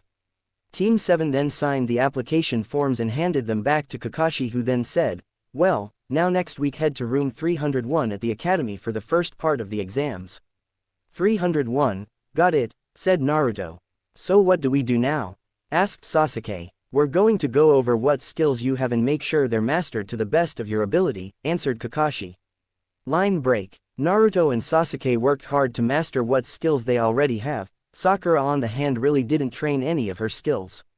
Not that she really has any to begin with. Team 7 headed to the academy, and as they handed towards to the 3rd floor they saw a large amount of genin standing outside a door that said that it was 301, even though they only went up one set of stairs. Please let us pass, begged a Leaf Kiniki that was a year older than Team 7 and had her hair up in 2 buns. Tenten. No way, these exams are too much for you, genin, said one of the 2 men standing in front of the door. Yeah, people die in these exams, added the other man. Naruto noticed the genjutsu on both the door number and on the 2 older genin, recognizing them as the 2 eternal gatekeepers, but didn't say anything as to prevent extra competition taking part in the exams.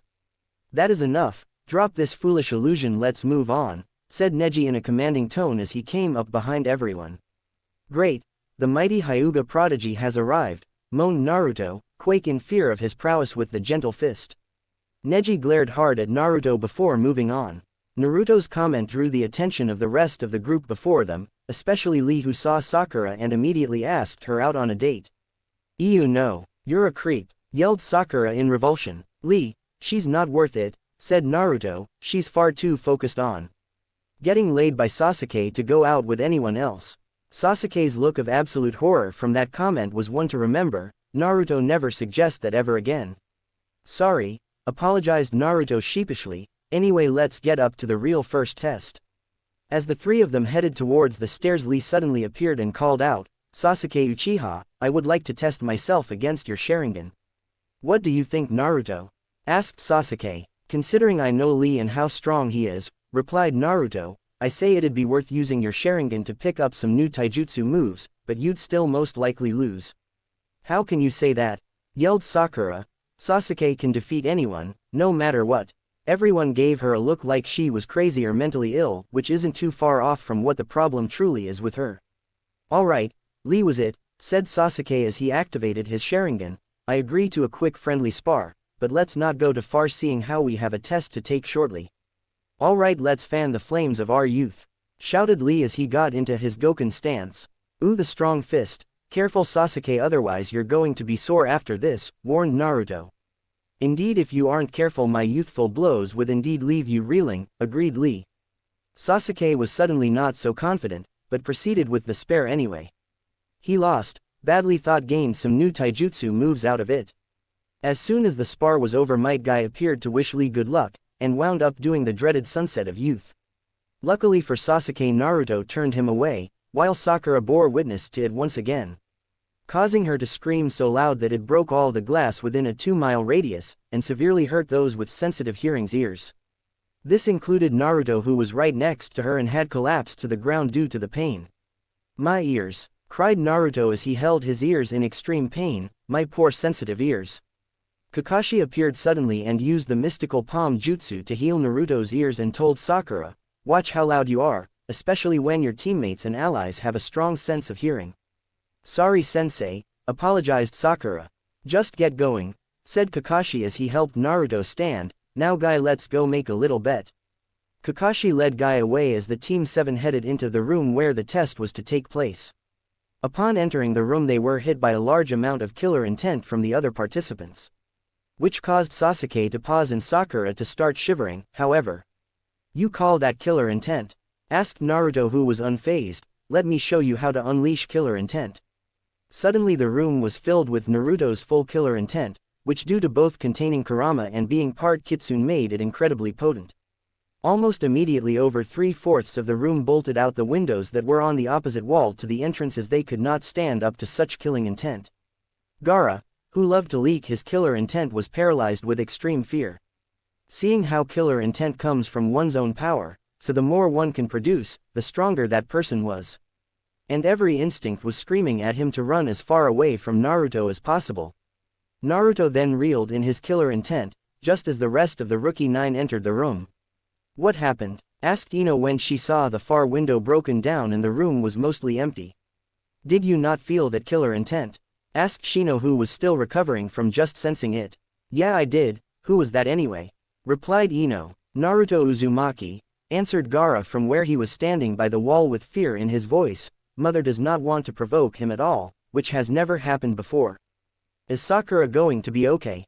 Asked Kiba with concern, seeing how said girl was passed out on the floor, in her own filth, seeing that she soiled herself really bad when Naruto unleashed his ki. Meanwhile the proctor of the test Ibiki was trying to figure out what to do, seeing how so many had ran in terror when Naruto unleashed his ki that even unnerved even him, and he's the head of the T&I department for Kami's sake. Just proceed as normal, said Hiruzen, there are still a good number left to take the test. It's just under the canon amount as reference. Most of the people who left were the ones that were outside the door in the second floor due to them failing to see through the genjutsu. Alright, replied Ibiki, but I'm sure my entrance isn't going to have the same effect this time. Back to the Rookie 9. Mind if I cut in? Asked a silver-haired leaf ninja as he came over. Naruto immediately picked up the smell of snakes and medical supplies off the ninja, as well as the fact that he was really a Jonin-leveled ninja, not a genin. This set off many red flags for Naruto, as whoever this was wasn't a real leaf shinobi. Who are you? Asked Kiba. Forgive me, my name is Kabuto Yakushi, introduced Kabuto. Isn't your father the head of the hospital? Asked Ino. Why yes he is, replied Kabuto, but I'm not here to talk about me, I'm here to help you all seeing how you're new to this. Oh, and how is that? Asked Naruto suspiciously. My nin info cards, explained Kabuto as he pulled out a large deck of cards. They're like what our grades were put on in school so we don't try to alter them, noted Hinata. Precisely, said Kabuto, I have information on everyone here. Show me, said Sasuke. Alright, let me see, said Kabuto as he pulled a random card. Let's see Naruto Uzumaki.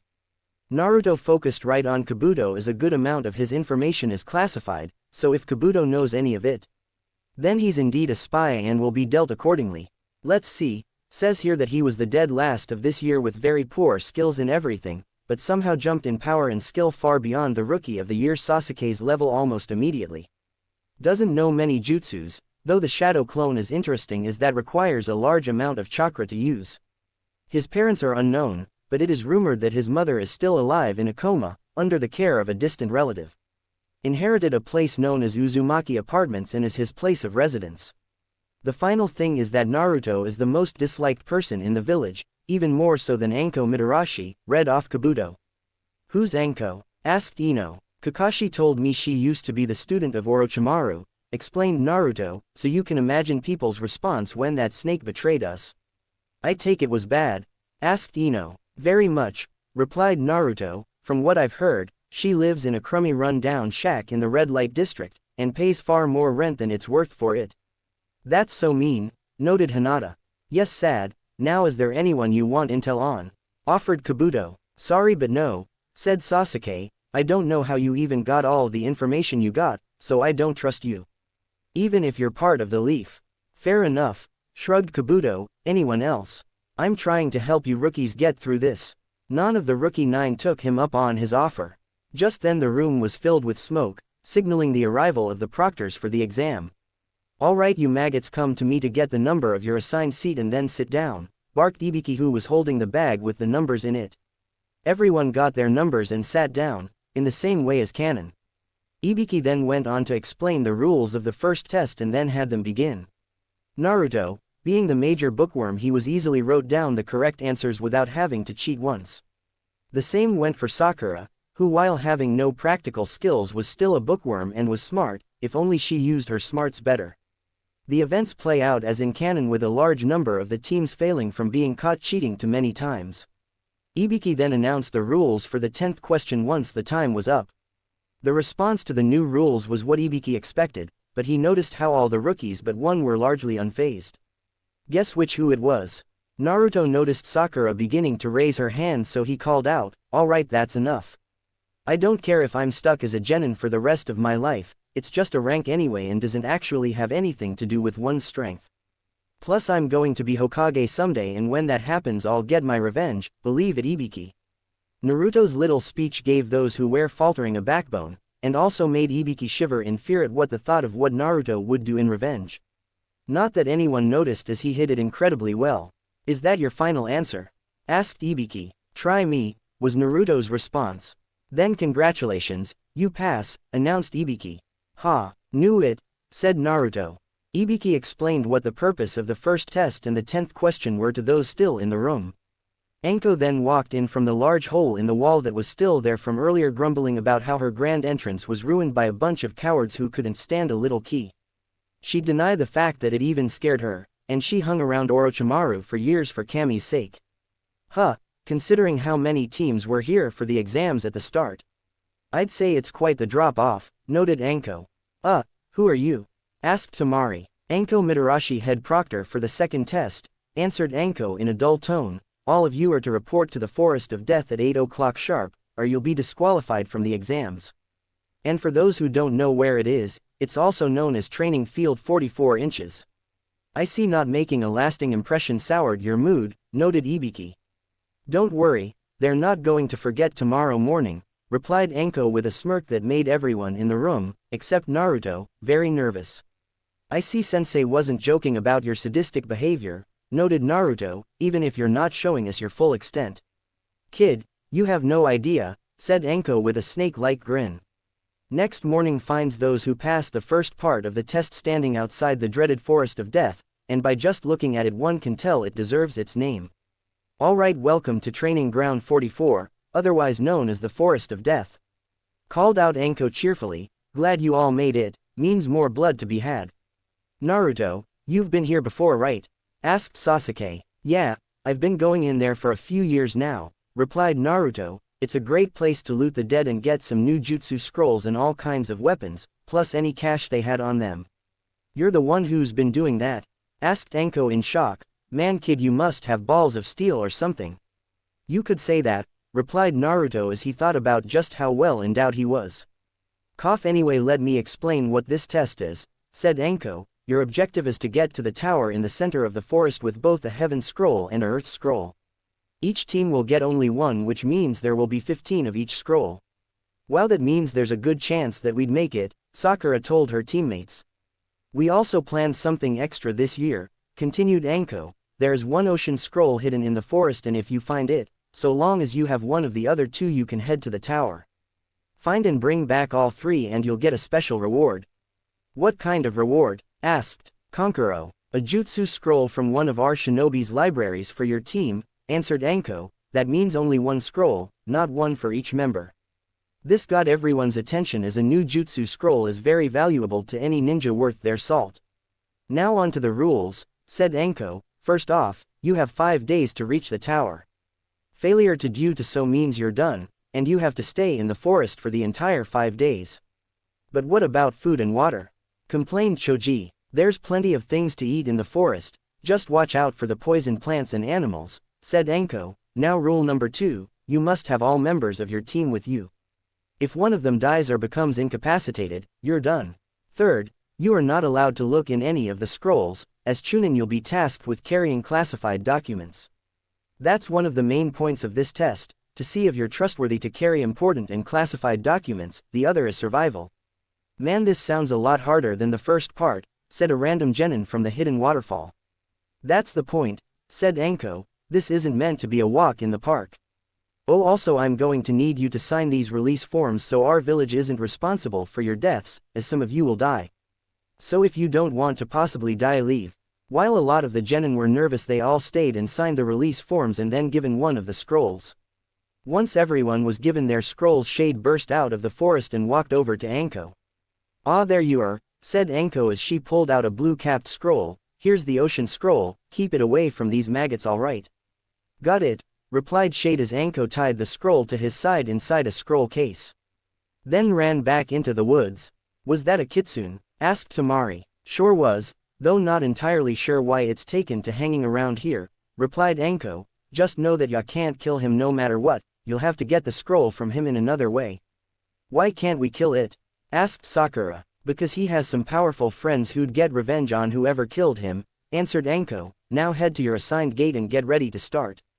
Line break. Everyone headed to the gate that they were assigned to get ready for the test to begin. Naruto, which scroll did we get? Asked Sasuke. The Heaven Scroll, replied Naruto. So, who's going to carry it? Sasuke should have it, said Sakura. You keep it, Naruto. I trust you to keep it safer than I can, said Sak. Fair enough, replied Naruto as he sealed the scroll into a storage seal tattoo on his left arm. I should get one of those, noted Sak. Maybe after we get to the tower, said Naruto. It takes some time to make them. Alright, called Anko over the speakers. Get ready. Get set, go. The gates opened and everyone ran into the forest to hunt down the other teams as well as Shade as he had the ocean scroll.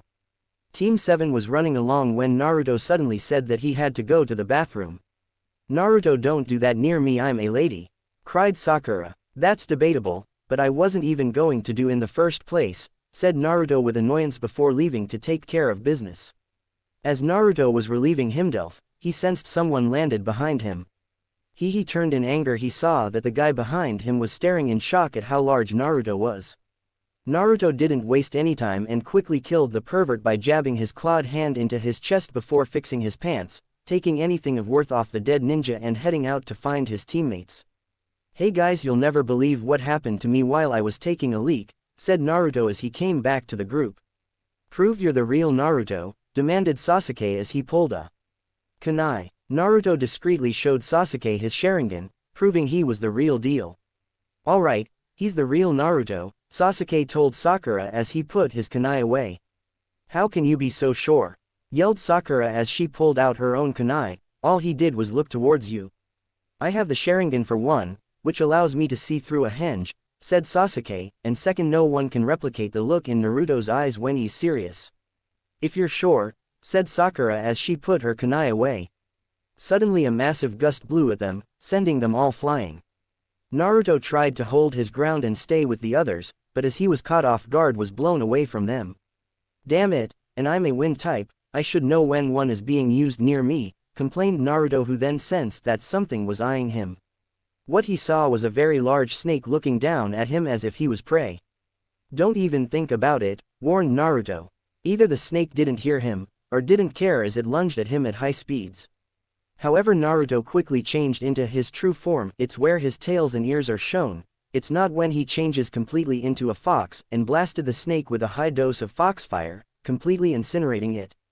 There aren't any snakes that get that big in this forest, so that means, said Naruto as he quickly realized that Anko's former master Orochimaru was in the forest, and most likely was the one who used that wind jutsu to separate them. Shit.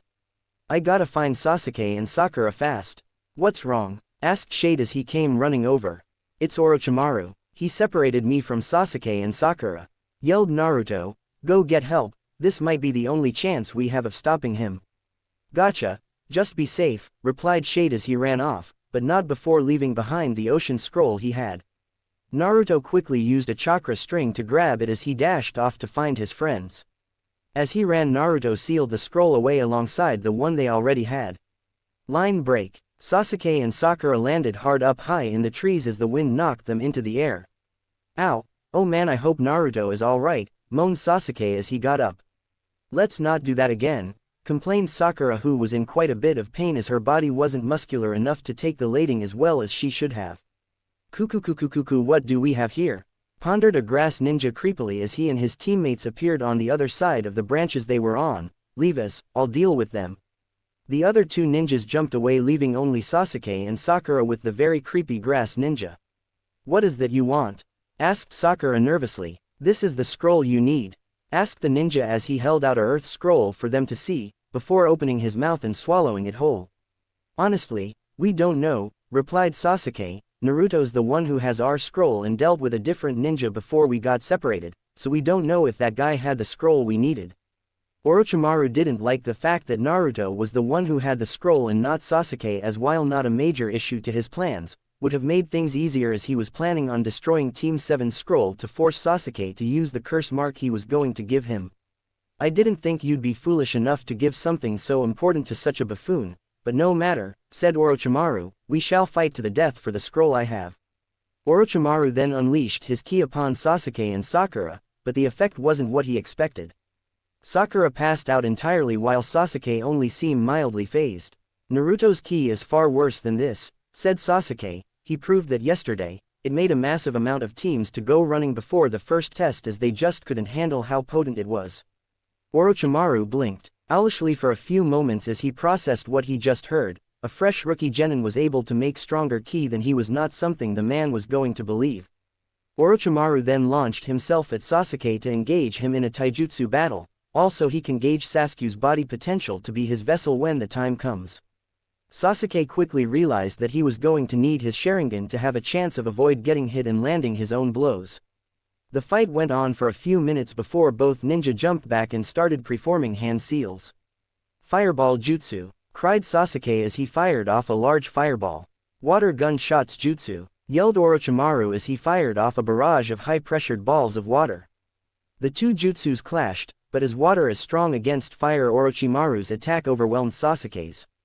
Sasuke quickly jumped back to avoid getting hit and also threw down some smoke bombs to try to get some cover. That's not going to work, mocked Orochimaru as he performed the wind style breakthrough, a weaker version of the great breakthrough jutsu, to blow the smoke away. Sasuke threw a large number of shuriken at Orochimaru that has ninja wire attached to them, allowing Sasuke to bind Orochimaru to the tree behind him. Take this, said Sasuke as he held the end of the wires in his mouth. Dragon Fire Jutsu. Orochimaru was hit head-on by the powerful fire attack and was slightly burned by it, but as he switched places with a nearby mud clone he didn't take as much damage as he would have. Not that Sasuke knew that yet. Did I get him? pondered Sasuke as he looked around for the enemy. Get who? Asked Sakura weakly as she started to wake up. The guy who attacked us, replied Sasuke, stay down and out of the way. Kukukukukuku, laughed Orochimaru, yes your potential is great Sasuke Uchiha, I think I shall give you a gift. Wah, said Sasuke in confusion, before being hit by Orochimaru's ki again which caused him to freeze in place. Orochimaru quickly performed the necessary hand seals before elongating his neck to bite Sasuke. Sasuke, yelled a fully human Naruto as he shoved Sasuke out of the way, just as Orochimaru went to bite down, causing him to bite Naruto in the crook of his neck. Gah! Screamed Naruto in severe pain as the curse marks of heaven, earth and ocean appeared where Orochimaru bit him. Orochimaru however was hit by a massive dose to Naruto's demonic energy which made him very nauseous, but he still managed to bite the stunned Sasuke before fleeing to throw up and recover. That boy isn't normal, noted Orochimaru, but with those curse seals on him, I'll be able to find out why when he comes to me. Both Naruto and Sasuke collapsed in pain due to the curse marks placed on them. Sakura was left alone to watch over her teammates while they were knocked out in a small cave she found not long after the fight. Line break. Naruto awoke in what appeared to be the center of the village, but with some major differences. 1. The sky was gray with black clouds, and 2. There wasn't anyone around. Where am I? Pondered Naruto as he called out, Kurama, are you there? Speak to me. Naruto, be careful that bite did something funny to your chakra. Warned Kurama, but his voice sounded distant and ghostly. Bite, damn it, I got one of those damned curse marks didn't I? Swore Naruto when he realized what happened when he went to save Sasuke from being bitten. Yes you did, confirmed a dark voice from behind Naruto. Naruto looked over and saw 3 dark shadowy versions of himself standing not that far away from him. What's this? 3 of you? Questioned Naruto. Yes 2, for you see you got the seals for heaven, earth and sea, explained both aberrations at the same time, SSSSOOOON you'll be consumed by the darkness forever.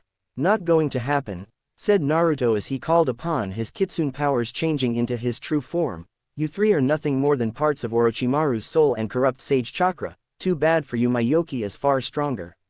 We'll see about that, yelled the 3 dark Narutos as they called upon the power of the curse mark. It wasn't much of a fight as Naruto's Yoki and Foxfire burned away the dark vile chakra the 3 dark Narutos threw at him. Plus making peace with his own inner darkness shortly before graduating helped too. Thus Naruto vanquished the 2 wannabe dark Narutos and gained full control over the 3 curse marks, purifying them of Orochimaru's influence. Hey Kurama, what happens now? Asked Naruto as he found his way to the great kitsune. In all honesty, not much, answered Kurama, the powers that the curse mark would have given you, you already had gained when you became part kitsune. Also congrats on gaining your 5th tail. Huh, said Naruto as he looked behind him and saw that he indeed gained his 5th tail, sweet I got 5 tails now.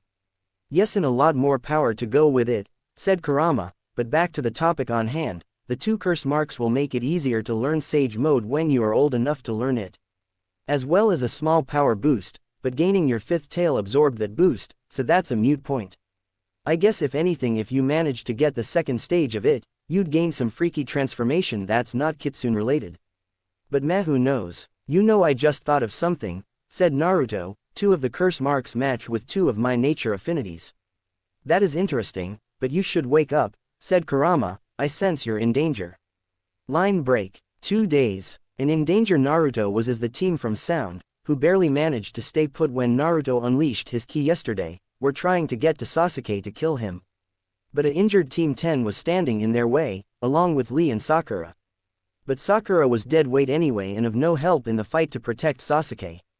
Huff huff I wish Naruto or Sasuke would wake up, complained Shikamaru, we can't hold these 3 off forever. I know, but they're counting on us to protect them until they do, replied Choji, so keep fighting. Yes we can't let these unyouthful foes take our comrades from us, agreed Lee. Just die already, yelled Rin as she tossed more Senbon at them. Zaku fired off another blast of slicing sound waves at the group knocking them all to the ground before calling out, it's time to end this little game's supersonic air slice. Firing off a far more powerful version of the slicing sound waves at them, dealing a massive amount of damage to them. Just then a powerful dark aura is felt as Sasuke wakes up and comes out of the cave partially covered by the curse mark asking his friends in a dark tone, who did this to do? I did, bragged Zaku. What are you going to do about it? This, answered Sasuke as he suddenly appeared behind Zaku, grabbing hold of his arms and began pulling them backwards. Gah! Cried Zaku in pain. You seem attached to these arms of yours, said Sasuke darkly. How about we fix that? And began pulling even harder, trying to rip them off.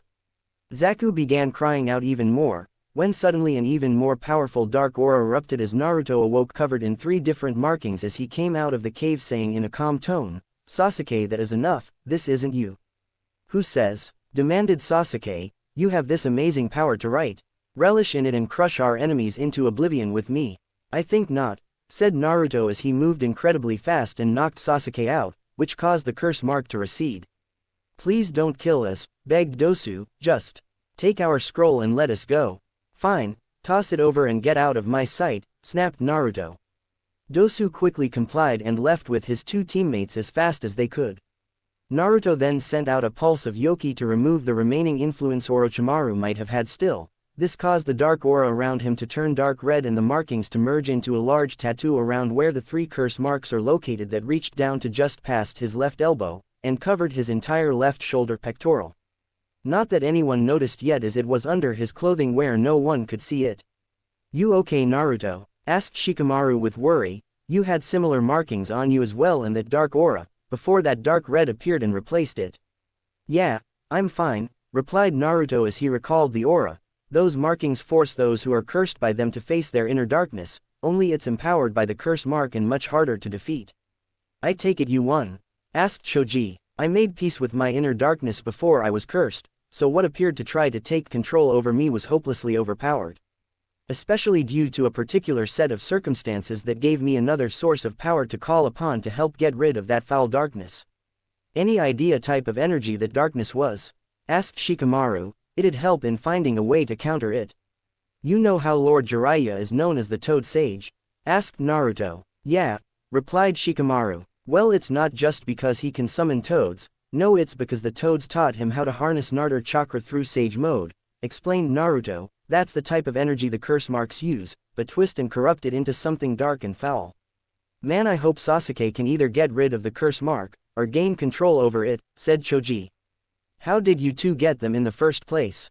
Asked Ino. We were attacked by Orochimaru, and I shoved Sasuke out of the way when he tried to bite him the first time, answered Naruto. Only that's how he places the curse mark on someone, so that's how I got it, and he must have bitten Sasuke after I passed out.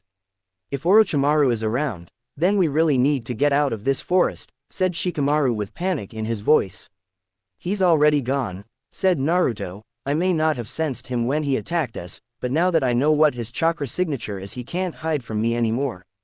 How far can you sense someone? Asked Ino. If I stood in the middle of the village, I could sense someone up to the gates easily and know who exactly it is, answered Naruto. Past that, it gets harder to tell the difference between the different chakra signatures. That's impressive, noted Choji. Yes, but we should get moving, said Shikamaru. Let me wake Sasuke first, said Naruto as he brought out some smelling salts and held them under Sasuke's nose. What happened? Asked Sasuke as he came to. The last thing I remember is feeling this dark power overwhelm me and then nothing. I'll explain fully later, said Naruto, but just know that when we got bit by Orochimaru, we got that dark power you felt. Dear Kami, I didn't hurt anyone we know, did I? Asked Sasuke with fear in his eyes. No, but you almost ripped someone's arms off, answered Lee, who everyone seemed to forget was still there. It was a very unyouthful thing to see, but even more so to hear how you got it. I fear something big is coming, said Naruto, but I just don't know what. Hey Naruto, did that ninja that tried to jump you have the scroll we needed?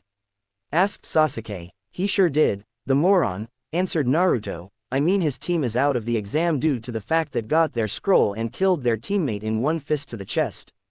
Geez Naruto, did you really have to kill someone?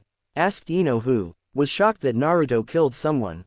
Less competition that way, plus I've already killed people before. Right Sasuke, said Naruto. Yeah, all those bandits that had stayed on the bridge were burned to ashes with that blue foxfire of yours, confirmed Sasuke. It was one of the most impressive things I've ever seen. Foxfire, what's that? Asked Ino. Think of it as a bloodline ability, except it's not, answered Naruto. I can summon it using that other energy I have along with my chakra. Can I see it? asked Ino. Maybe when we get to the tower, which we should be doing right now, answered Naruto. Everyone then stopped the conversation, grabbed Sakura and headed out to the tower. That you are free to use everything you know with the gentle fist in your fight against Neji.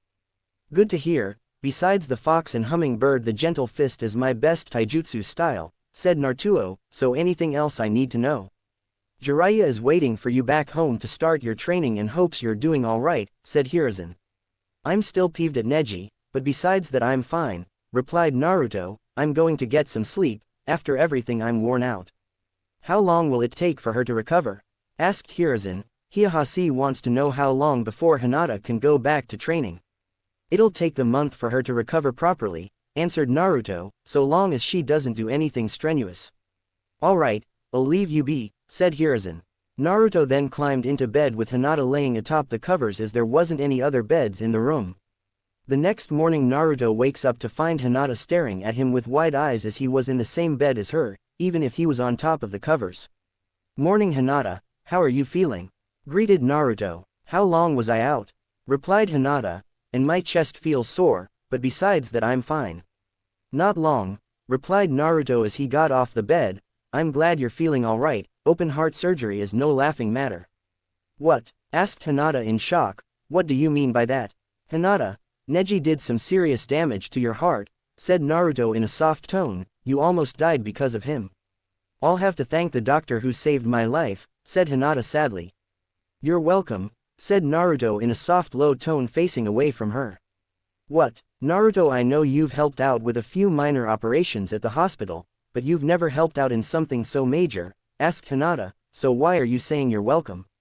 Hinata, said Naruto as he turned to face Hinata with an absolutely serious face, they had me perform the operation, there wasn't anyone on hand at the time to properly repair your heart. If they had worked on it themselves it would take you a very long time to recover afterwards, so being the only person around with the medical knowledge to correctly repair the damage I had to operate on you. Hinata went wide-eyed at this as she never thought Naruto of all people would be forced to do something so serious and major at such a young age. Oh, well, I'm glad you did a good job then. Me too, it was incredibly stressful the entire time, said Naruto. I'm just glad it went so smoothly, I was worried something would go wrong till the very end. So how long am I on bed rest? Asked Hinata. It'll take the rest of the month to fully recover, answered Naruto. I placed a healing seal on you to help make the process go a little faster. Anyway, I better get going, I have training to get to. When will someone come take me home? Asked Hinata. Your father is out in the waiting room, said Naruto, so as soon as he knows you're awake. Thank you Naruto, said Hinata. Good luck with your match. Who are you fighting anyway? Neji. I won't kill him, but I'll make him wish I did, answered Naruto before he left. The room. Is Hinata doing alright? Asked Heihachi when Naruto entered the waiting room. She's awake and alright, answered Naruto. Thank you for going so far in making sure she lived, thanked Heihachi. Besides what Lord Hokage told you, I'd like to give you this scroll. What is it? Asked Naruto as he took the scroll. It's the scroll for the Kadian, or revolving heaven, answered Heihachi. It's also been called 8 trigrams, rotation, any of those names work. Thank you, said Naruto with a bow. I'll get started on learning it as soon as I can. Good, I believe Neji might have taught himself this move, so be careful, said Heihachi as he left to pick up Hinata. Line break. Hey Naruto, how are you doing? Asked Jiraiya as Naruto entered his flat. Could be better, replied Naruto. Well, we're going to start your training soon, so gather any scrolls you want to learn from as we're leaving in an hour, said Jiraiya. Heihachi gave me the scroll for the Kadian, and I really want to learn it before my fight with Neji, said Naruto. How is it that you're so good with the gentle fist anyway? You don't have the Byakugan which allows those who have it to see chakra points, asked Jiraiya. While I can't see them, I do know where they are from my studies in medicine. That's why I'm so good with the gentle fist, answered Naruto. It's not perfect, but I'm able to hit someone's chakra points more often than not. Ah, I see, and even if you miss a chakra point it'll still hurt like heck, especially with those sharp-ass claws of yours, said Jiraiya. That's if I jab with my fingers, not go for a palm strike, said Naruto, but yeah, it'd hurt. Well, met me out by training ground 0 inches, said Jiraiya as he went to leave via window, only to find them sealed shut. Don't think about it, pervy sage, I'm tired of you leaving my windows open, said Naruto. You didn't put these on Sensei's office windows, did you? Asked Jiraiya as he looked at the seal Naruto placed. No, replied Naruto, I already made things easier for him by reminding him that shadow clones are really helpful with getting all his paperwork done in a timely manner. What did he have to let you do before you told him that? Asked Jiraiya. Nothing, replied Naruto, the poor man is getting old and hasn't been able to spend as much time with his family and relaxing as he should, so I gave him mercy and gave him the means to do so. Ah, yes, Sensei is getting on in the years, agreed Jiraiya, he really should be retired by now, but no one is worthy for the hat yet. What about you or Tsunade? Asked Naruto, you two have the reputation and strength to take the hat. I'm not very good with paperwork, and Tsunade can't stand to stay in the village right now, even if she'd do a great job at running the village, countered Jiraiya. Then who else could do it? Asked Naruto. Your mother actually, answered Jiraiya, if I remember correctly one of the first things she said was that she'd be the first female Hokage. Even though she hasn't become it yet, she would do one heck of a good job. Really? Asked Naruto with some awe, she'd be able to take the hat if she could. Oh yeah, she helped your father run the village when he was Hokage, so she knows how things work. Plus she has the reputation that's almost if not on par with your father's, replied Jiraiya, the only thing holding her back is the fact that she's in that blasted coma. I want to see her, said Naruto. Once I track Tsunade down, then you can, said Jiraiya, plus we need her to help that Lee kid anyway. Right, she's the only one who could possibly save his ninja career, agreed Naruto. Jiraiya then walked out towards Training Ground Zero while Naruto headed into his library to gather up some scrolls he wanted to learn from as well as make a list of jutsus he wanted to master. They were the following: Water Dragon Jutsu, Wind Dragon Jutsu, Mud Dragon Jutsu, Water Clone Jutsu, Hiding in the Mist Jutsu, Fire Dragon Jutsu, Drilling Air Bullet Jutsu, Air Bullet Jutsu, Wild Water Wave Jutsu, Wind Blade Jutsu, Shadow Neck Binding Jutsu, 8 Trigrams, Vacuum Palm, Fire Clone Jutsu, Water Prison Jutsu, 8 Trigrams, Rotation, Bringer of Darkness, Demonic Illusion, Descending Hell, Demonic Illusion, False Surroundings, Demonic Illusion, Heaven and Earth Change. Naruto also wanted to try to see if he could use the infamous Tsukuyomi as he does have a Mangekyo Sharingan after he took a Chidori to the chest back in Wave, but doesn't know what differences there are between his and the Uchihas due to the fact the way he got it was the opposite to how the Uchihas get theirs. Naruto arrived at Training Ground Zero with plenty of time to spare. So what are you going to teach me first? Asked Naruto. First I'm going to have you sign the Toad contract which will allow you to summon toads like you've wanted for years now, answered Jiraiya, then I'm going to have your skill level with seals tested, then I want to gauge your full power before we do anything else. But where can I do that? Asked Naruto. You know the villagers would go crazy if I did that anywhere near the village, and it would also draw away too much negative attention to anyone else. I'm going to bring you to the home of the toads once you're able to show me you can summon them reasonably well and met their boss summon, answered Jiraiya. Oh, okay, said Naruto. Jiraiya brought Naruto into the private training grounds of the Hokage and those who have permission to enter. Once they were in the center of the large training field, Jiraiya summoned a toad who had the summoning contract of the toads and opened it. Alright, now all you need to do is sign your name in blood in the blank space next to your father's and then perform the correct hand seals, instructed Jiraiya. I know you know them already from when you learned the Kitsune summoning, so I don't need to tell you what they are. Naruto quickly cut his palm with his claws before signing his full name onto the scroll. Good job, now let's see it in action, said Jiraiya as he closed up the scroll. Alright, here I go, said Naruto as he performed the hand seals, summoning jutsu. A large plume of smoke appeared and once it cleared there were two elderly toads standing there looking a little baffled. Jiraiya was stunned that Naruto managed to summon the elders Ma and Pa on his very first try. Jiraiya, any reason you summoned us right after breakfast? Asked Pa. Actually Pa, Naruto was the one who summoned you, corrected Jiraiya who was still stunned. Naruto, so you finally let him sign our contract? Asked Ma. Who are you two exactly? Asked Naruto who unknowingly reverted to his true form. They're Ma and Pa, Gamabunta the boss toad's parents, explained Jiraiya. It takes a lot of chakra to summon them both at the same time. Oh, said Naruto as the realization of what his accomplishment meant before bowing to the elder toads and said, it's an honor to meet you both. Such manners, unlike a certain summoner of ours, noted Ma as she gave Jiraiya a glare. Haha, thanks, replied Naruto. This makes things much easier, said Jiraiya, seeing how we need to get to MT. Myoboku for your training. Oh, what for? Asked Pa. I want to see just how powerful Naruto really is without the village having a panic attack, answered Jiraiya, with him having the ability to call upon Kurama's chakra as well as his own yoki from being a half-demon kitsune. I'm sure the villagers would flip out if they sensed that type of chakra again.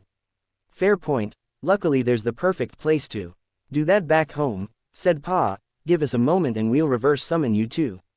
What about Shade? Asked Naruto. Who? Asked Ma. He's my personal kitsune summon from when I first learned how to summon, answered Naruto.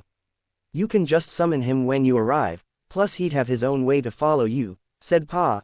Kitsunes are like that, they can slip into just about anywhere and go anywhere they please without much thought on what others might think about them doing so.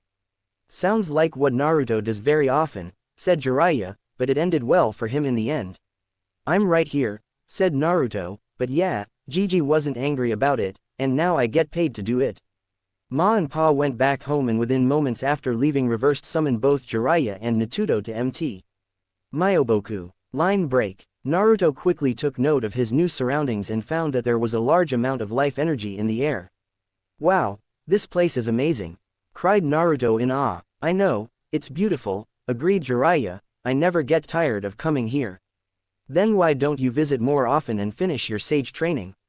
Asked Pa as he came over to them. I just haven't had the time, Pa, explained Jiraiya. Ever since that masked man forced Kurama to attack the village there have been all sorts of things I've had to look into. Oh, like what? Asked Pa with his arms crossed. Orochimaru for one, trying to ease tensions between the village and the Uchihas, even though that failed in the end for the most part, and trying to figure out who this organization is that's interested in the Biju, answered Jiraiya. You mean the one that has the same name as the one those orphans you helped made before they vanished? Asked Naruto. Yes, that one, answered Jiraiya. I still don't know why they have the same name, all I know is who a few of their members are and what they appear to be after. And I'm going to have to face them someday as I have Kurama sealed into me, noted Naruto. Just great, like having Kurama sealed into me wasn't bad enough with how people treat me like the plague, now there's an entire group of S-ranked yahoos after me. It's not my fault your life turned out this way, complained Kurama through their bond. I know, it's just such a pain in the neck sometimes, you know. Replied Naruto. Literally in some cases, said Kurama. Yeah, no kidding, agreed Naruto as he rubbed his left shoulder. Talking to Kurama again, asked Jiraiya. Yeah, answered Naruto. Follow me and I'll show you where you can let out your full power safely, said Pa. Naruto and Jiraiya were taken to a large circular impression in the ground big enough to hold Kurama easily and still have plenty of room. This is where Gamabunta and the other large toads train, explained Pa. There's plenty of seals in place to keep any stray attacks from leaving the area and causing damage to the landscape or hitting anyone. How much can they take? Asked Naruto. A full-powered tailed beast bomb from Kurama, answered Pa. Now head inside and show us what you can do.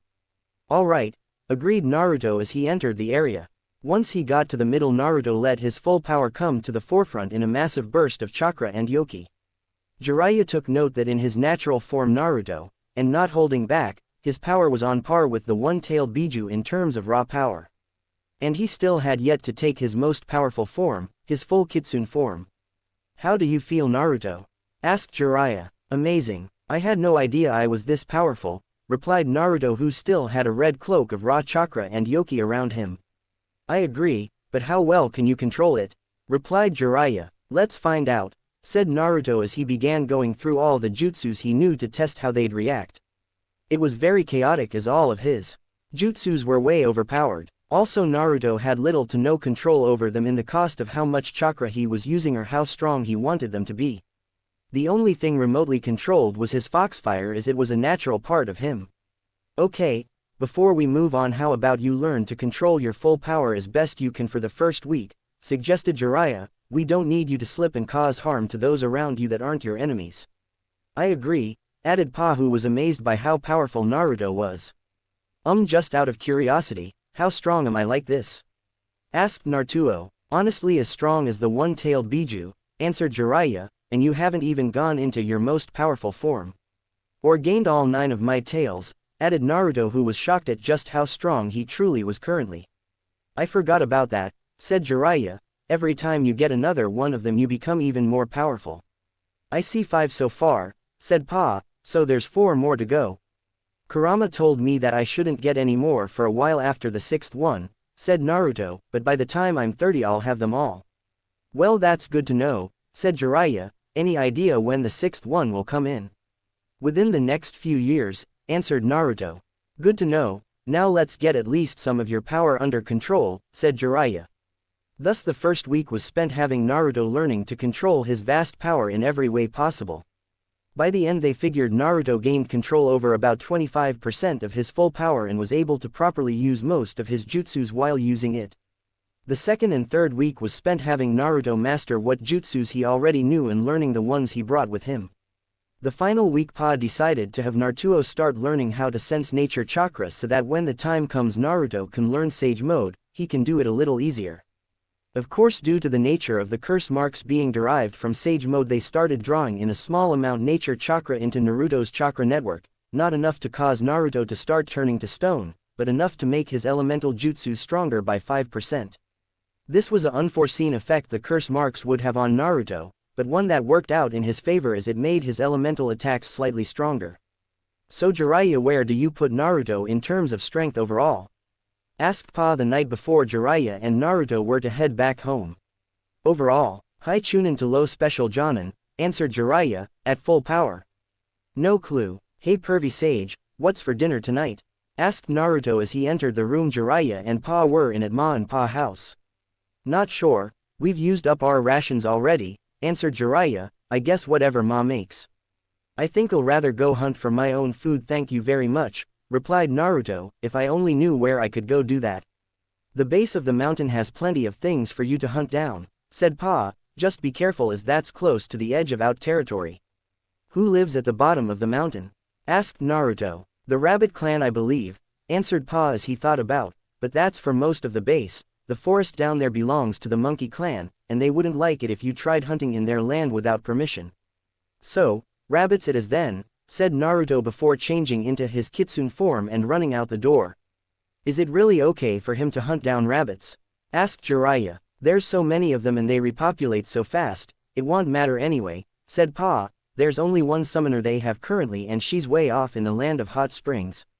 Not to mention a lot of the other clans hunt them themselves, added Ma, so it's nothing new to them. Poor dears, lucky him, complained Jiraiya with anime tears as he had no way of getting out of eating Ma's cooking, which used all kinds of bugs. Ew. Line break. Naruto quickly made his way down the mountain path that would lead him to the base of the mountain and took note of the change in environment as there was less nature chakra in the air at the bottom than at the top of the mountain.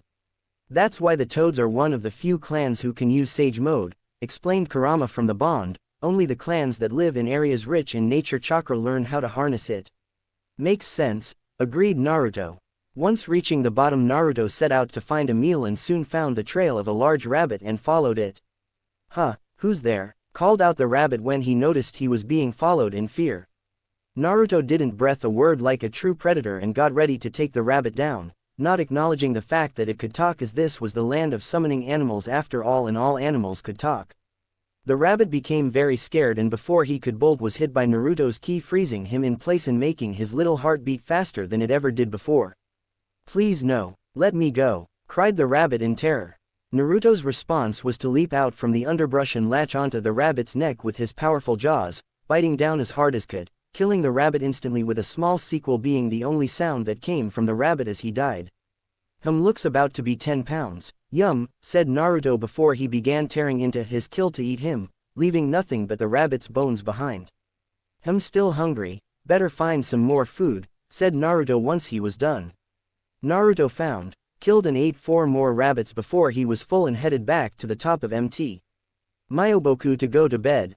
The next morning Naruto and Jiraiya were sent back to Konoha to report to Hiruzen and let him know just how strong Naruto really was and how much progress he had made over the month. I see, incredible, I knew Naruto was powerful, said Hiruzen after Jiraiya told him the events that accrued over the month. Naruto had gone off to find his friends and catch up with them. Yes, it is Anyone who forces Naruto to use his full power are going to have one hell of a time trying to beat him, said Jiraiya, and from what he told me Gaara, who has the one-tailed sealed into him, is afraid to make Naruto angry with him as it's a major risk to his life. True, but I've noticed something odd in his behavior as of late, and his older siblings seem to be more on edge lately as well, said Hiruzen. Then my guess that Orochimaru convinced Suna to betray us was right, said Jiraiya, and I bet the finals of the Chunin exams are when they're going to strike. Yes, I believe you're correct on that, agreed Hiruzen. That's why I've been using the funding Naruto has set aside to correct the weaknesses in out defenses and having our ninja on high alert for the exams. Think it'll work? Asked Jiraiya. Not with the amount of time given, answered Hiruzen gravely, there was just too much to correct and not enough time.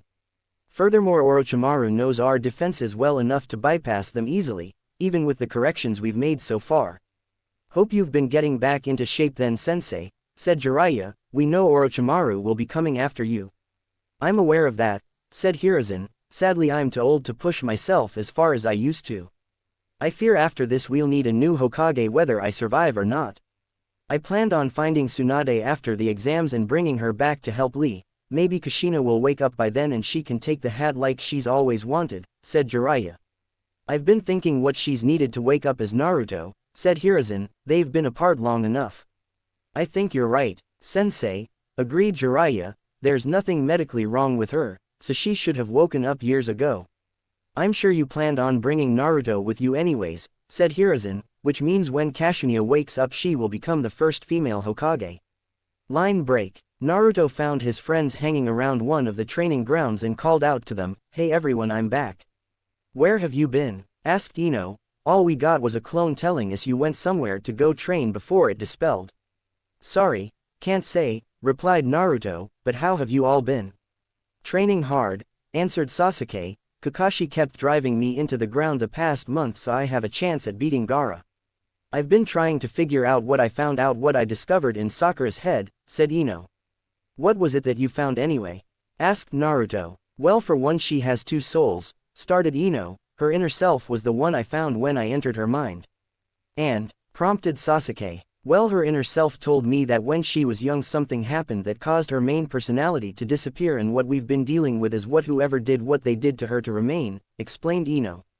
"So someone caused most of Sakura's personality to disappear and what was left was her fangirl behavior, am I correct?" asked Naruto. "Yeah, pretty much," replied Ino. "The thing is, whoever did this to her didn't know about her second self, and that part of her has been not only trying to locate her missing half, but also get her the skills to the point to at least survive." "But who would do that?" asked Choji. "From what we know, I'd suggest her own mother did this to her," said Shino. "Right, she's a gold digger and wants to live as much of the high-class life as she can," said Naruto. "By any means necessary it seems," said Sasuke, "even using her own daughter to get it."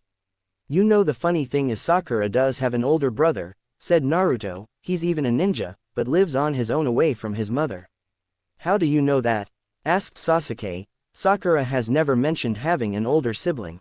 "Oh yeah, she does have an older brother," said Ino. "I forget about him since I only met him once or twice when me and Sakura were about 4 and still friends." "Well, where is he?" asked Sasuke. "He works in the Anbu at the moment, but he lives at my apartment complex," answered Naruto, "just so he can stay as far away from his mother as possible." "But what about Sakura? Doesn't he care about her?" asked Ino. "He does, but he hasn't seen her in years," replied Naruto. "If the paperwork he filled out to live at my apartment complex, it said that Sakura was his half-sister." "How can that be?" asked Ino. "Sakura's mother is married." "She wasn't always married," said a voice from the side of the area the group was in. Everyone looked over and saw an Anbu with long pink hair and a rose-styled mask covering his face standing there. "Who are you?" asked Kiba. "My name is Baranohana, Rose Blossom Haruno, Sakura's older brother," answered Baranohana as he removed his mask showing an older and male version of Sakura. "How are you Sakura's half-brother?" asked Ino. "Mother's a gold digger and will do anything to get rich and live the high life, so she slept with a lot of wealthy men in hopes of having a kid with them and forcing him to marry her to take care of her." "That's how I came about," answered Baranohana. "But it didn't work obviously," noted Naruto. "Correct, the man refused to acknowledge me as his son," answered Baranohana, "but that was just because he knew the type of woman mother is. He's actually kind to me and care deeply about me, it's just mother he can't stand. Who's your father? Asked Sasuke. A noble in the Dynamo's court, answered Baranohana. I'm going to join the 12 Guardians someday, so I'll be able to see him more often. Wow, that's some heritage, noted Sasuke, but what about Sakura? Who's her father? Oh, him, he's just a wealthy merchant that just misses the mark to be upper class, answered Baranohana. The man will do anything to please her, but I'm sure mother will dump him for someone richer than him if she gets the chance. Then there's her trying to get me to marry into wealth so she can have access to it, but I refused her and told her I'll marry whoever I fall in love with. I take it didn't go over well? Asked Sasuke. No, it didn't, and I left that very same day, answered Baranohana. And now she's doing the same to Sakura by having her try to marry me, said Sasuke. Correct. She'll most likely force Sakura to try to pull the same stunt she did that brought me into the world, warned Baranohana. I already figured that might happen, so I planned ahead years ago and legally made it so I would choose what happens to any children I might have with someone I'm not married to, said Sasuke, and right now Naruto would become their legal guardian if something happens to me. Me? Why? Asked Naruto. Because I trust you to raise them properly and with good morals, answered Sasuke, plus you have the Sharingan and can teach them how to use theirs when they gain their own. Fair enough, replied Naruto. I'll be going now, I have a mission to turn in, said Baranohana. Hey Naruto, I was wondering if you'd like to come with me, Sasuke, Choji and Shikamaru to the hot springs. I asked Shino if he wanted to come along, but turned me down. Naruto quickly knew what their plan was for this little trip, but didn't care. They're all males and legally adults, sure, why not? The Ino and Hinata also knew what their plan was and just shook their heads at the boys' behavior. Thus Naruto, Kiba, Choji, Shikamaru and Sasuke all went to the hot springs to relax, and see just who was the biggest amongst them. Kiba, Shikamaru, Choji and Sasuke all got in before Naruto and found that between them Kiba was the biggest, only slightly larger than Sasuke. That's when Naruto came over nude like the rest of them, which gave a clear view of just how much larger he was than any of them. Dang Naruto, you're like a horse! Exclaimed Kiba in shock. Check that, and yeah, it's pretty close, replied Naruto as he got in the hot spring, so satisfied with the results of your little plan. Hinata's going to be very sore after you two are married and go at it, noted Kiba. Naruto didn't like that comment and used his mastery of his water manipulation to create a wave of hot water to splash into Kiba's face.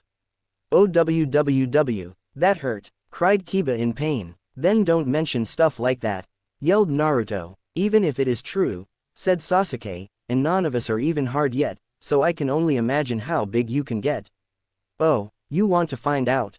Challenged Naruto. I know a way to induce someone into getting a boner real quick. Prove it, challenged Sasuke. Alright, don't say I didn't warn you, said Naruto as he made a hand sign which caused him to get very hard and very large. Damn, it's over a foot long, noted Kiba, amazed at how large Naruto really was. Being part kitsune does that to you, said Naruto. Now can we please just enjoy a nice soak? Line break. The next day was the day of the finals and Naruto was very excited to finally stop hiding so much of his true strength. He got dressed, sealed numerous amounts of shurikens, kunais, a bow staff, a sickle, and his two swords into seals on his arms and hips. Then he went over a checklist of all the jutsus he knew and how far along to mastery he was with them. Shadow Clone, mastered. Exploding Shadow Clone, mastered. Foxfire, mastered. Kitsune Style, Foxfire Vortex, mastered. Kitsune Summoning, suspended, but can summon shade whenever needed easily. Toad Summoning, expert, can summon just about any of the toads on the first attempt. Water Dragon Jutsu, adept. Wind Dragon Jutsu, adept. Kitsune Style, Fireball, mastered. Kitsune Style, Great Fireball, expert. Great Breakthrough, mastered. Breakthrough, mastered. Drilling Air Bullets, adept. Air Bullets, adept. Gale Palm, mastered. Water Clone, mastered. Fire Clone, mastered. Henge, mastered. Clone Jutsu, mastered. Rope Escape Jutsu, mastered. Shadow Imitation Jutsu, expert. Shadow Wave Jutsu, adept. Shadow Neck Binding Jutsu, novice. Fireball Jutsu, mastered. Mind Transfer Jutsu, mastered. Blood Clone, mastered. Phoenix Fire Flower, mastered. Crystal Ball Jutsu, mastered. Four Legs Jutsu, mastered. Fog clone, expert. Water bullet, mastered. Hiding camouflage jutsu, mastered. Earth style, underground projection fish jutsu, mastered. Projection jutsu, mastered. 8 trigrams, 62 palms, mastered. 8 trigrams. Rotation, expert. Big head jutsu, adept. Needle guardian, mastered. Needle hell, mastered. Hair growth jutsu, mastered. Kitsune style, foxtail slam, expert. Shushin jutsu, mastered. Kitsune style, exploding shadow clone, master. Water dragonfang jutsu, adept. Water style, giant vortex jutsu, adept. Water encampment jutsu, expert. Water fang jutsu, master. Mystical palm jutsu, expert. Chakra scalpel jutsu, novice. Tailed beast blast, novice. Kitsune style, transformation, mastered.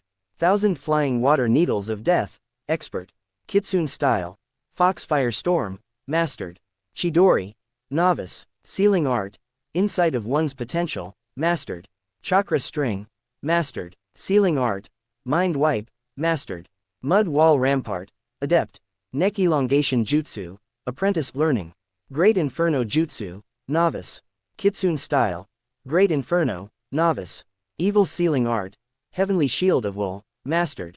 Lightning clone, adept. Firestarter jutsu, mastered. Water splash jutsu, mastered. Kitsune style, wild shape, expert. Bringer of darkness, adept.